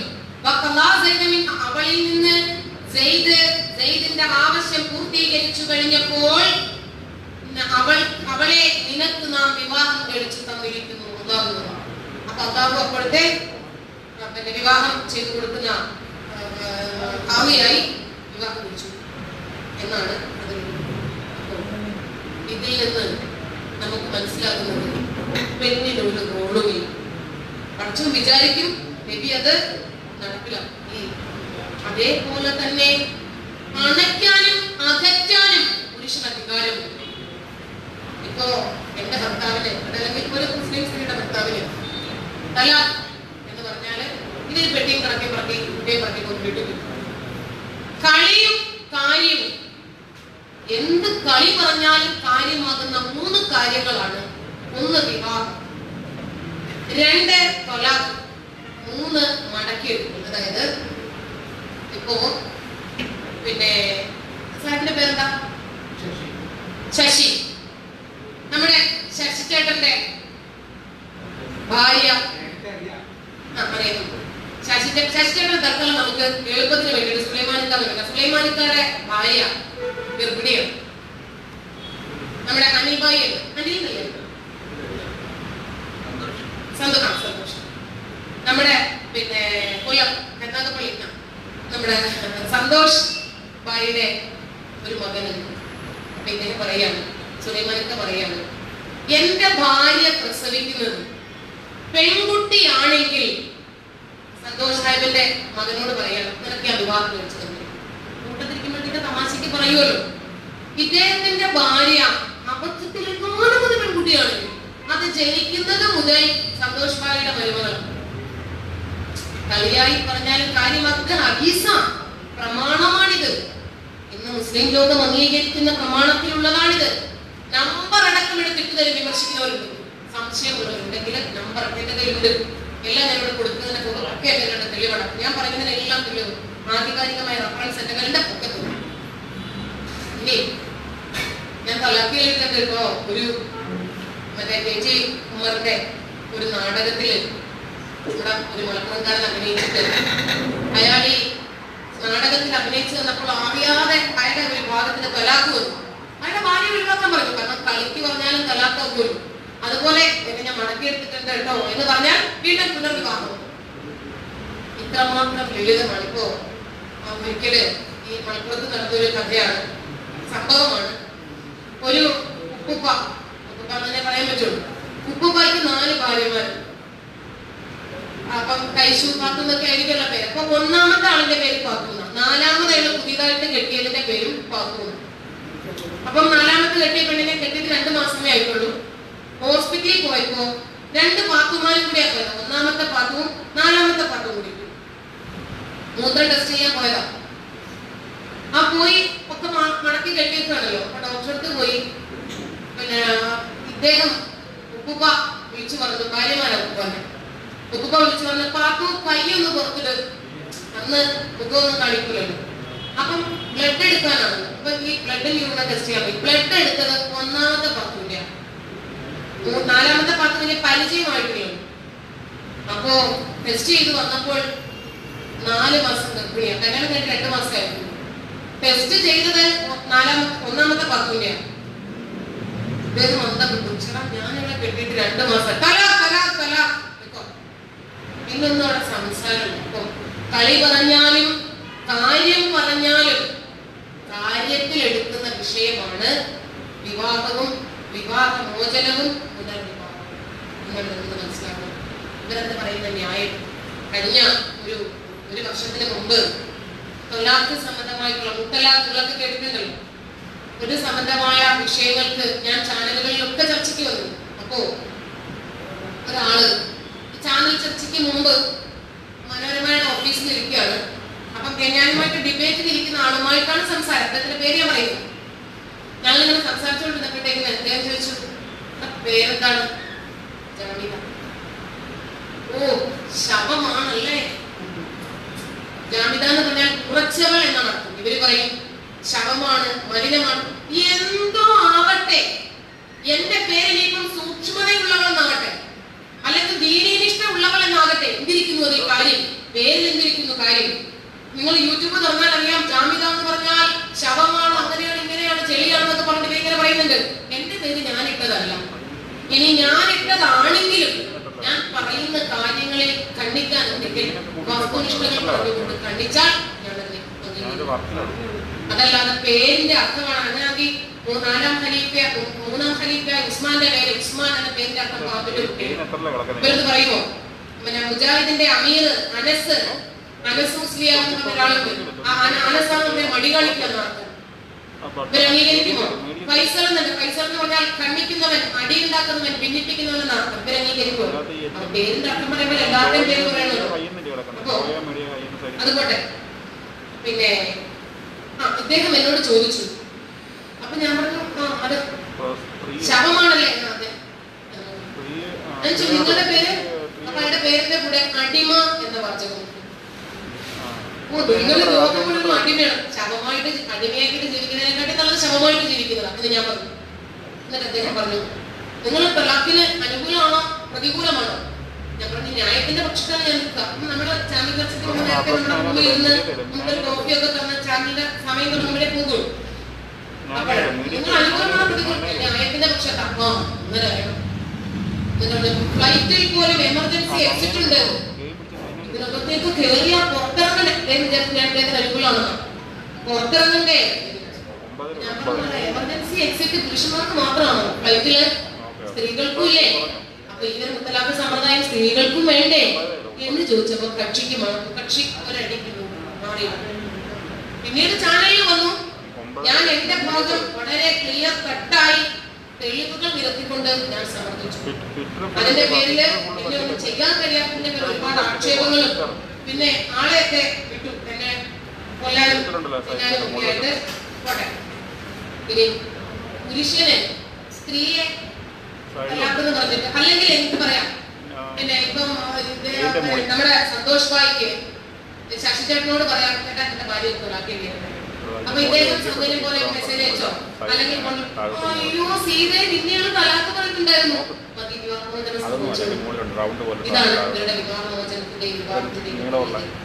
പക്ഷേ പെണ്ണിന് വല്ല റൈറ്റും ഉണ്ടോ ഇതില്? 1939 ഫസക് ആക്ട് നിലവിൽ വന്നിട്ടുണ്ട്. ഇവിടെ വക്കീലാണ് സന്തോഷ് സാഹിബ്, അദ്ദേഹത്തിന് അറിയാം, കാര്യങ്ങൾ അറിയാം, ലോകം അറിയാം. അതുവരെ ഒരു മുസ്ലിം സ്ത്രീക്ക് വിവാഹമോചനം നേടണമെങ്കിൽ നിവൃത്തിയില്ലാതെ ഇവരെ മതപ്പെടുമായിരുന്നു. രക്ഷയില്ല ഇതിൽ നിന്ന് പോകാൻ. ഖുർആൻ പറയുന്നുണ്ട്, ആണിന്റെ വസ്ത്രമാണ് പെണ്ണ് ഭാര്യയും ഭർത്താവിനെയും സംബന്ധിച്ച്. ഇണകൾ പരസ്പരം വസ്ത്രങ്ങളാണ്, ന്യൂനത മറക്കാനുള്ളതാണ് വസ്ത്രങ്ങൾ എന്ന് പറഞ്ഞിട്ട് വസ്ത്രത്തോട് ഉപമിച്ചില്ലേ? ഭാര്യയെന്ന് പോലും ഖുർആൻ പറഞ്ഞിട്ടില്ല. ഖുർആൻ പറഞ്ഞ പദം ഇണ എന്നാണ്. അത്രമാത്രം മഹനീയമായ ഒരു പദവിയാണ് ഇസ്ലാം സ്ത്രീകൾക്ക് നൽകുന്നത് എന്നൊക്കെ പറയുന്നുണ്ട്.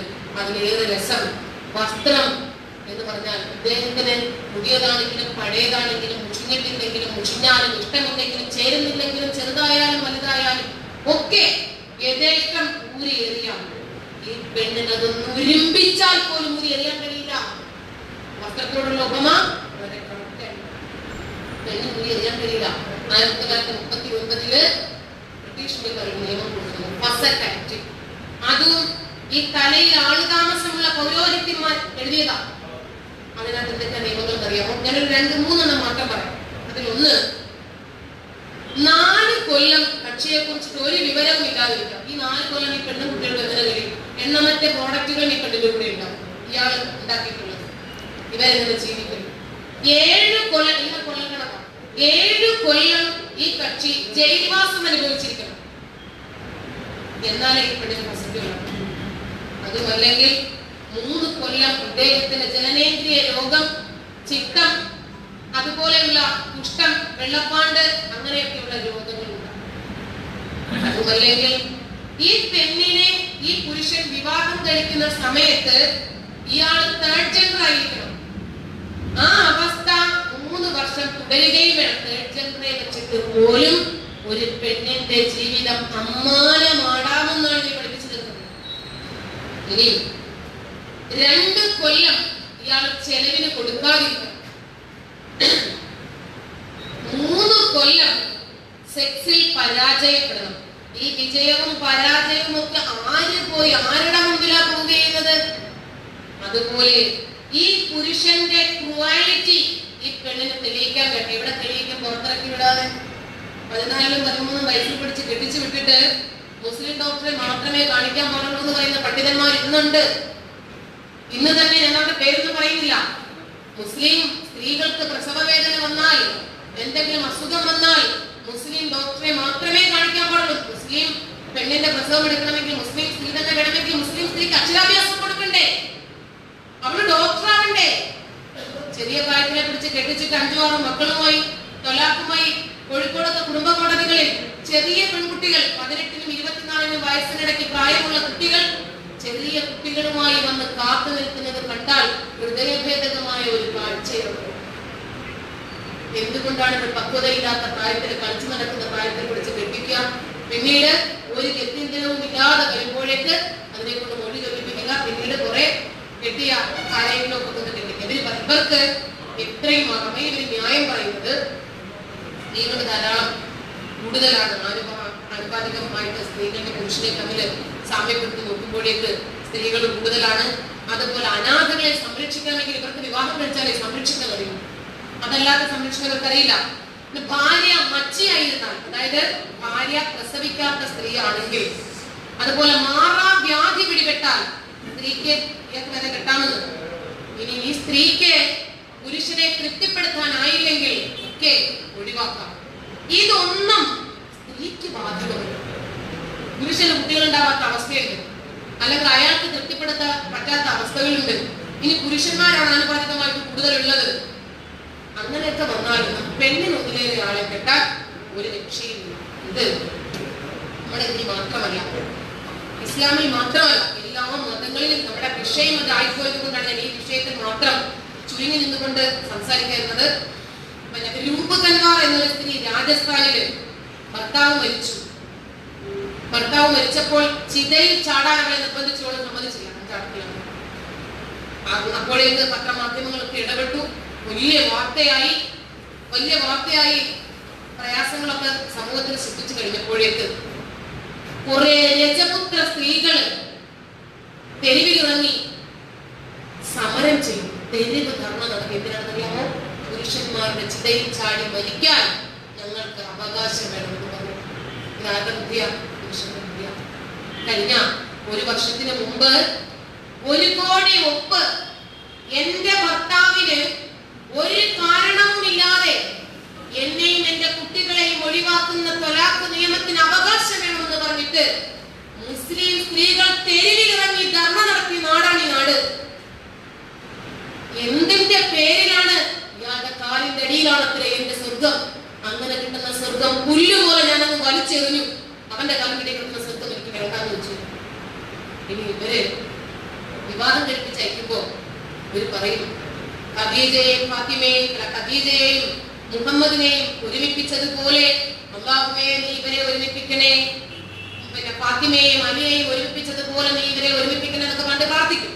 ഇനി മരിച്ചാൽ അർത്ഥം അറിയത്തില്ല. ഇവർക്ക് ഒരു ചുക്കിനും മാത്രം എങ്ങാനും വായിക്കാനും അറിയില്ല, അർത്ഥവും അറിയില്ല. അതാണ് ഈ പ്രശ്നം. ഇപ്പൊ പഠിച്ചതിന് പണി കിട്ടിയത് ഈ ഖുർആനൊക്കെ വ്യത്യസ്തമായ ഭാഷകളിലേക്ക് ട്രാൻസ്ലേറ്റഡ് ആയതിനു ശേഷം. അതല്ലെങ്കിൽ ഇങ്ങനെ തന്നെ നിലനിന്ന് പോകുക. നമുക്ക് നമ്മുടെ ഭാഷയിൽ ഇത് വായിക്കാനും കൈകാര്യം ചെയ്യാനും പറ്റുന്ന സുലഭമായ സോഷ്യൽ മീഡിയ സംവിധാനങ്ങൾ എന്നുള്ളത് കൊണ്ടാണ് പഠിച്ചവനും നബിക്കും ഇസ്ലാമിലെ ഓരോരുത്തരും ഒക്കെ എത്തിക്കിട്ടിയത്. അപ്പോ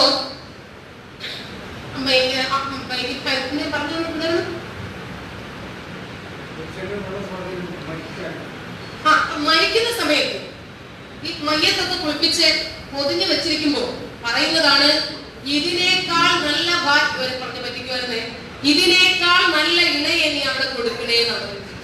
ഇതുവരെ പറഞ്ഞ് ഇവരെ ഒന്നിപ്പിച്ചതുപോലെ ഒന്നിപ്പിക്കണം. കാരണം സ്വർഗത്തിൽ ഇവരില്ല, 72 ഊറിയങ്ങൾ വേറെയാണുള്ളത്.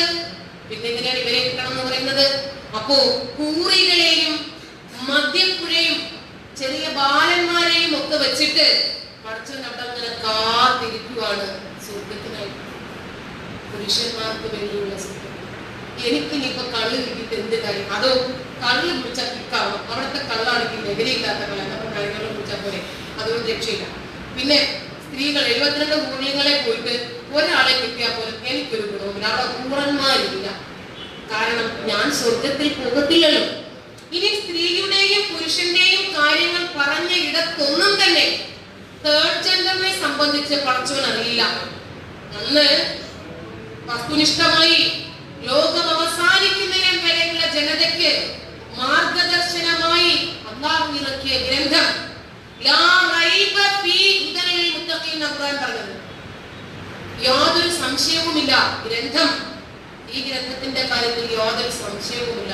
ഇത് ആ ഗ്രന്ഥമാണ്. ആ ഗ്രന്ഥത്തിന്റെ കാര്യത്തിൽ യാതൊരു സംശയവുമില്ല. സൂക്ഷ്മതയുള്ളവർക്ക് മാർഗദർശനം നൽകുന്ന ഗ്രന്ഥമാണെന്ന് പറഞ്ഞു. ആ ഗ്രന്ഥത്തില് തേർഡ് ജെൻഡറിനെ സംബന്ധിച്ച ഒരു വിധിയുമില്ല. നമുക്ക് മറന്നതായിരിക്കും, പോട്ടെ. അപ്പോ ഈ സതി പറഞ്ഞ അപ്പോഴെ ഞാൻ പറഞ്ഞത് എല്ലാ മതത്തിലും ഇത്തരം രീതികളുണ്ട്. ഒരു ഒരിക്കല് ഈ കടലിന്റെ അടുത്താണല്ലോ ചിതയൊക്കെ ഒരുക്കി, അങ്ങനെ ഭർത്താവ് മരിച്ചു. ചിതയിൽ ചാടാൻ പറഞ്ഞപ്പോഴത്തേക്ക് ഒരു സ്ത്രീ ബുദ്ധിപരമായ ഗംഗയിലേക്ക് ഒന്ന് ചാടി. ഗംഗയിലേക്ക് ചാടിയപ്പോഴേക്ക് ഇവര് നീന്തി എങ്ങനെയെങ്കിലും കര പിടിച്ചു. ഇവരെ വിട്ടുപിടിച്ചു. ഇവര് പുരുഷന്മാർ ഓടി ചെന്നു ഇവരെ പിടിച്ച് തള്ളിയിടാൻ നോക്കി. ഇതിലേക്ക് കളക്ടർ പറഞ്ഞു, ബുദ്ധിപരമായിട്ടാണല്ലോ അന്നേരം അവിടെ കളക്ടർ യുക്തിവാദിയാണോ? കളക്ടർ പറഞ്ഞു, ഇത് എനിക്ക് തോന്നുന്നത് ഗംഗാദേവിക്ക് ഇഷ്ടം, പത്രത്തിൽ വന്ന ന്യൂസാണ്, ഞാൻ പറയണതല്ല, ഗംഗാദേവിക്ക് ഇഷ്ടമില്ല ഈ സ്ത്രീ ചിതയിൽ ചാടുന്നത്. അതുകൊണ്ട് ഈ സ്ത്രീയെ രക്ഷപ്പെടുത്തിയത് ഗംഗാദേവിയാണ്. അപ്പോ ഇങ്ങനെ സകലമായ ചണ്ടികളും തലയിലേക്കുന്ന ഒരു തരം വിശ്വാസി സമൂഹം എല്ലാ മതങ്ങളിലും. ഒരു പുരുഷൻ, നല്ല ശരീരമുള്ള ഒരു പുരുഷൻ, മണ്ടത്തരം പറയുന്നത്, ഒരു പുരുഷൻ മരിച്ചു. അപ്പോ ആ പുരുഷനെ മയ്യത്തൊക്കെ കഫൻ ചെയ്തെടുത്തു, കുടിയിലേക്ക് എടുക്കുക. കുടിയിലെ ചെറിയ കുടിയാണ്. അപ്പൊ ഇങ്ങനെ കുടിയിലേക്ക് എടുക്കുന്ന സമയത്ത് മിഡിലില് ഒരാൾ നിന്നു, കാലിലുള്ള ഒരാൾ നിന്നു, തലയിലുള്ള ഒരാൾ നിന്നു. ഇതിങ്ങനെ പിടിച്ച് താഴേക്ക് ഇറക്കുന്ന വഴിക്ക് പക്ഷെ നല്ല വെയിറ്റാണ്. ഈ തലയുടെ ഭാഗത്ത് നിന്ന് കൈ നീണ്ടുപോയി. അപ്പം ഈ ശവം കുറച്ചേ ഉള്ളൂ, ചെന്നൊന്ന് വീണു. അപ്പോഴത്തേക്കിന് ഈ മയ്യത്തിന്റെ ആള് ഇവന്റെ കഴുത്തിൽ കുറിച്ചു. എന്താണ് നീ കാണിച്ചത്? മയ്യത്തിന്റെ പുറത്ത് ഈച്ച പോലും വന്നിരിക്കാൻ പാടില്ലാന്ന് നിനക്ക് അറിയില്ലേ? അപ്പൊ ഇയാളുടെ യുക്തിവാദിയായി. ഇയാള് പറഞ്ഞു, ഞാനിങ്ങനെ മയ്യത്തിറക്കി വെക്കാൻ നോക്കുമ്പോ ഉണ്ട് 72 ഊർലിങ്ങൾ നിൽക്കുക സ്വർഗീയ സ്ത്രീകൾ കുടിക്കാത്ത. അപ്പൊ ഇവരിക്ക് താന്ന് പിടിക്കുക. എന്റെ കയ്യിൽ നിന്ന് അവര് പിടിച്ച് വലിച്ചുകൊണ്ട് പോകാനാണ് ഇവിടെ അറിയില്ല. പക്ഷേ എന്റെ ഒരു 100 രൂപ എടുത്ത് പോക്കറ്റ് വെച്ചിട്ട് ചായ വെച്ചു. ഇങ്ങനെ സകലമായ ചന്തി പണ്ടാരങ്ങളും വിശ്വാസി സമൂഹത്തിന് കാതലാണ്. ഇങ്ങനെയുള്ള ഒരു സമൂഹം എങ്ങനെയാണ് സ്ത്രീക്ക് സ്വാതന്ത്ര്യം നൽകിയത്? എവിടെയാണ് സ്വാതന്ത്ര്യം നൽകിയത്? ഏത് മേഖലയിലാണ് അവൾ സ്വതന്ത്രയായത്? വിവാഹത്തിന് സ്ത്രീയുടെ പങ്കാളിത്തമേ ഇല്ല, കാർമ്മികത്വമില്ല, സ്ത്രീയുടെ സമ്മതം പോലും വേണ്ട. കാരണം നബി അന്ന് തന്ത്രപൂർവ്വം ഒരു നിയമം ഉണ്ടാക്കി. കന്യകയാണെങ്കിൽ അവൾക്ക് മൗനം മതിയാകും. 6 വയസ്സിലാണ് ആയിഷയെ കെട്ടുന്നത്. ഈ കൊച്ചിനോട് മോളെ കെട്ടാൻ നിനക്ക് സമ്മതമാണ്, എന്ത് കെട്ട്? അത് ഊഞ്ഞാലാടി കളിച്ചോണ്ട് നിന്നപ്പോഴാണ് അതിനെ പിടിച്ചോണ്ട് മുറി കയറ്റി കഥ കളിച്ചത്. ഇത് ഹദീസിലുള്ളതാണ്, ബുഖാരിയുടെ ഹദീസാണ്. അപ്പോ അതിനെന്ത് സമ്മതം? അതുകൊണ്ട് അതിന് സമ്മതമൊന്നും വേണ്ട, ചെറിയ കുട്ടിയ കന്യകയ്ക്ക് മൗനം മതി എന്ന് പറഞ്ഞു. അപ്പൊ ഒരു രക്ഷയുമില്ല. അപ്പൊ ഇതിന് സമ്മതമാണെങ്കിലും അല്ലെങ്കിലും ബാപ്പയോ സഹോദരനോ ഒക്കെ ചൂണ്ടിക്കാണിക്കുന്ന ഒരു പുരുഷനെ അത് കേൾക്കാൻ തയ്യാറാകാം. ഇനി ഒരു പുരുഷനെ 1 ഘട്ടം 2 ഘട്ടം 3 ഘട്ടം 4 ഘട്ടം ഖുർആനിലെ വിവർത്തകന്മാരുടെ അഭിപ്രായം അനുസരിച്ചിട്ട് എത്രയും ആകാം, 18 വരെയാകാം. അടിമ സ്ത്രീകളെ എമ്പാടും ഉപയോഗിക്കാം. താൽക്കാലികമായി ഒരു ലീസിനെ സ്ത്രീകളെ എടുത്ത് ഉപയോഗിക്കാം. പിന്നീട് ഒരു ബാധ്യതയും ഇല്ലാതെ ഒഴിവാക്കാം.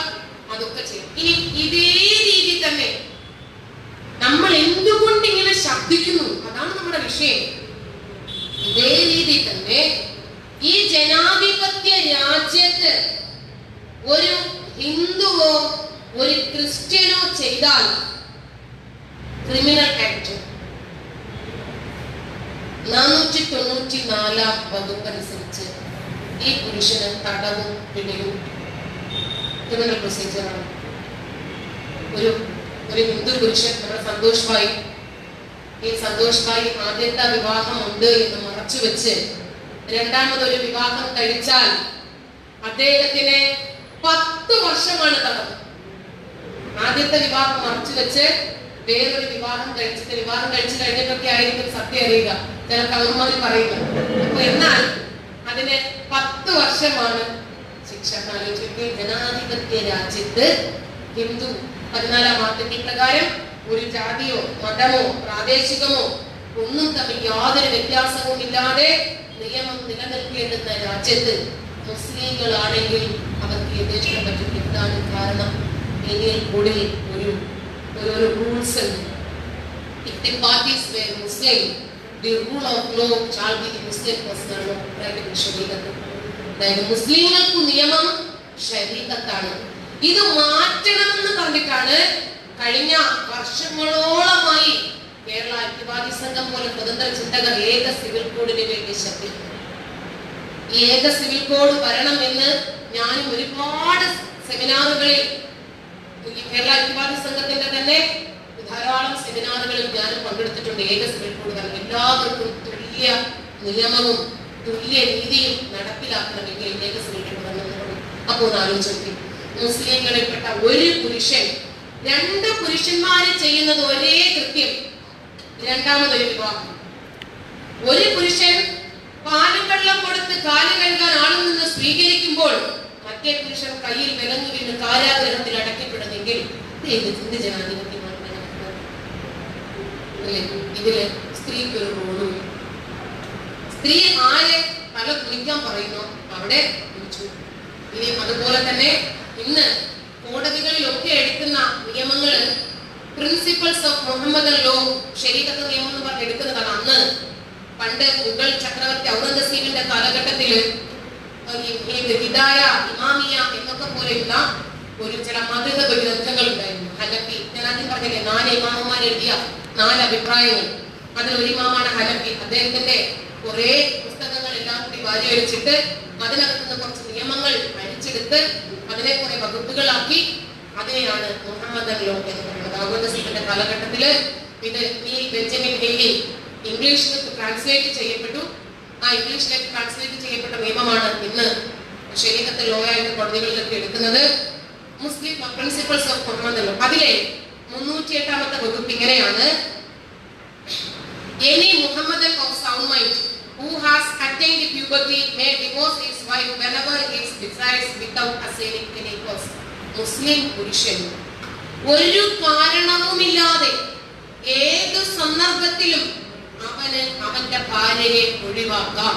വിതൗട്ട് അസൈനിങ് എനി കോസ്, ഒരു കാരണവുമില്ലാതെ. ഇത് തലാഖ് ചെയ്യപ്പെട്ട പെണ്ണ് എവിടെ പോകണം? ജനാധിപത്യ രാജ്യമാണെന്ന് പറഞ്ഞ് കോടതിയിൽ പോകാൻ പറ്റുമോ? പോലീസ് സ്റ്റേഷനിൽ പോകാൻ പറ്റുമോ? ഏത് ജുഡീഷ്യറിയാണ് അവിടെ സമീപിക്കേണ്ടത്? ഇവളുടെ വീട്ടിലേക്കാണ് പോകുന്നത്. ഇവളുടെ സഹോദരന്റെ കുട്ടികളെ കുട്ടിക്കാനും സഹോദരന്റെ വീട്ടിലെ ജോലി ചെയ്യാനും അല്ലാതെ വേറെ വഴിയില്ല. അപ്പോ എപ്പോഴും കളിപ്പാട്ടങ്ങൾക്ക് കൂടുതൽ കൗതുകം ഉണ്ടാകുന്നത് സഹോദരന്റെ കുട്ടികൾക്കായിരിക്കും. അത് ഇവൾക്കാരും ഇല്ലല്ലോ, ഭർത്താവില്ലല്ലോ. കൂടുതൽ കുസൃതി ഉള്ളത് ഇവളുടെ കുട്ടികളായിരിക്കും. കൂടുതൽ തെറ്റുകൾ ഏൽക്കേണ്ടി വരുന്നത് ഇവളായിരിക്കും. കാരണം ഇവൾ തൊലാഖ് ചെയ്തിട്ട് വന്നു നിൽക്കുന്ന പെണ്ണാണ്. ഇനിയും ശേഷിക്കുന്ന കാലം ഈ സഹോദരന്റെ വീട്ടിൽ ജീവിച്ചു. ഈ നിയമം മാറേണ്ടതില്ലേ? ആലോചിച്ച് നോക്കി. കാരണം പെണ്ണിനെ അവരുടെ അവകാശങ്ങൾ നേടിയെടുക്കേണ്ടതില്ലേ?